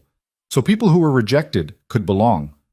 So everyone could have a chance to be more than the world told them they could be." "I won't forget," Emma promised, tears streaming down her face. "And don't let them make it soft. The frontier's hard, life's hard, people need strength as much as they need compassion. Don't compromise one for the other." "I won't," Clara smiled. "You're going to be magnificent. You already are." She closed her eyes, feeling the weight of exhaustion pulling her under. Around her she could hear the sounds of the settlement, children playing, hammers ringing, voices calling to each other, life continuing, growing, thriving. In her mind she saw Gideon's face that night in the saloon, saw him walking past all those other women and choosing her, saw the moment her whole life changed. She saw the valley as it had been when they first arrived, wild, empty, full of promise. Saw it as it was now, filled with homes and people and hope. She saw the faces of everyone she'd helped over the years, The broken ones who'd found healing, the lost ones who'd found purpose, the rejected ones who'd found belonging. Clara Bellamy Rourke died peacefully that afternoon, surrounded by people who loved her, in the settlement she'd built from nothing but determination and refusal to accept the world's judgment. They buried her beside Gideon on the hillside. Her grave was simple, just her name and dates, the same as everyone else's. She wouldn't have wanted anything more elaborate. The entire settlement shut down for 3 days of mourning. People came from across the territory to pay respects. The territorial governor sent a letter calling Clara one of the most important pioneers in the region's history. Several newspapers ran obituaries celebrating her life and accomplishments. But the real memorial was the settlement itself. Rourke's Crossing continued to grow, eventually becoming one of the most important communities in the mountain territories. The school that Clara had helped establish educated generations of children. The systems she'd created for governance and resource management became models for other settlements. And most importantly, the values she'd fought for: that everyone has worth, that community matters, that compassion is strength, not weakness. Those values endured. 20 years after Clara's death, a young woman arrived at Rourke's Crossing. She was running from an abusive marriage, desperate and scared, with nothing but the clothes on her back. The settlement welcomed her without question, gave her shelter and safety, helped her rebuild her life. 50 years after Clara's death, a mixed-blood family arrived seeking refuge from persecution. They found a community that valued them for their contributions, not their heritage. 100 years after Clara's death, Rourke's Crossing was a thriving town of 3,000 people. It had schools, businesses, a hospital, a proper government, but it still operated on the principles Clara had established: that everyone deserves dignity, that community is built on mutual support, that strength comes from diversity, not uniformity. People still told stories about Clara Bellamy, the woman everyone mocked who became a legend, about Gideon Rourke, the mountain man who saw worth where others saw nothing, about how together they built something that changed the frontier. The stories weren't always accurate. They got embellished over time, details shifting and changing with each telling. But the core truth remained the same: that two people, broken, rejected, dismissed, chose to build something better than the world that had hurt them. That instead of revenge, they chose creation. Instead of bitterness, they chose compassion. Instead of accepting the judgment of others, they defined their own worth. And in doing so, they proved something essential about human nature: that we're not defined by our worst moments or our biggest failures. We're not limited by other people's opinions or our own past mistakes. We're defined by our choices, by what we do when things are hardest, by whether we give up or keep fighting, by whether we let cruelty make us cruel or whether we choose something better. Clara Bellamy chose better. And because she did, hundreds of other people got the chance to choose better too. That was her legacy. Not the settlement or the buildings or the systems, but the simple radical idea that everyone deserves a second chance. That kindness isn't weakness. That the people the world throws away might be exactly the ones who build the future. Long after she was gone, that idea continued to shape lives, to change communities, to prove that the woman everyone mocked had been right all along. Worth isn't given. It's chosen. And sometimes the most unlikely people choose to build something extraordinary.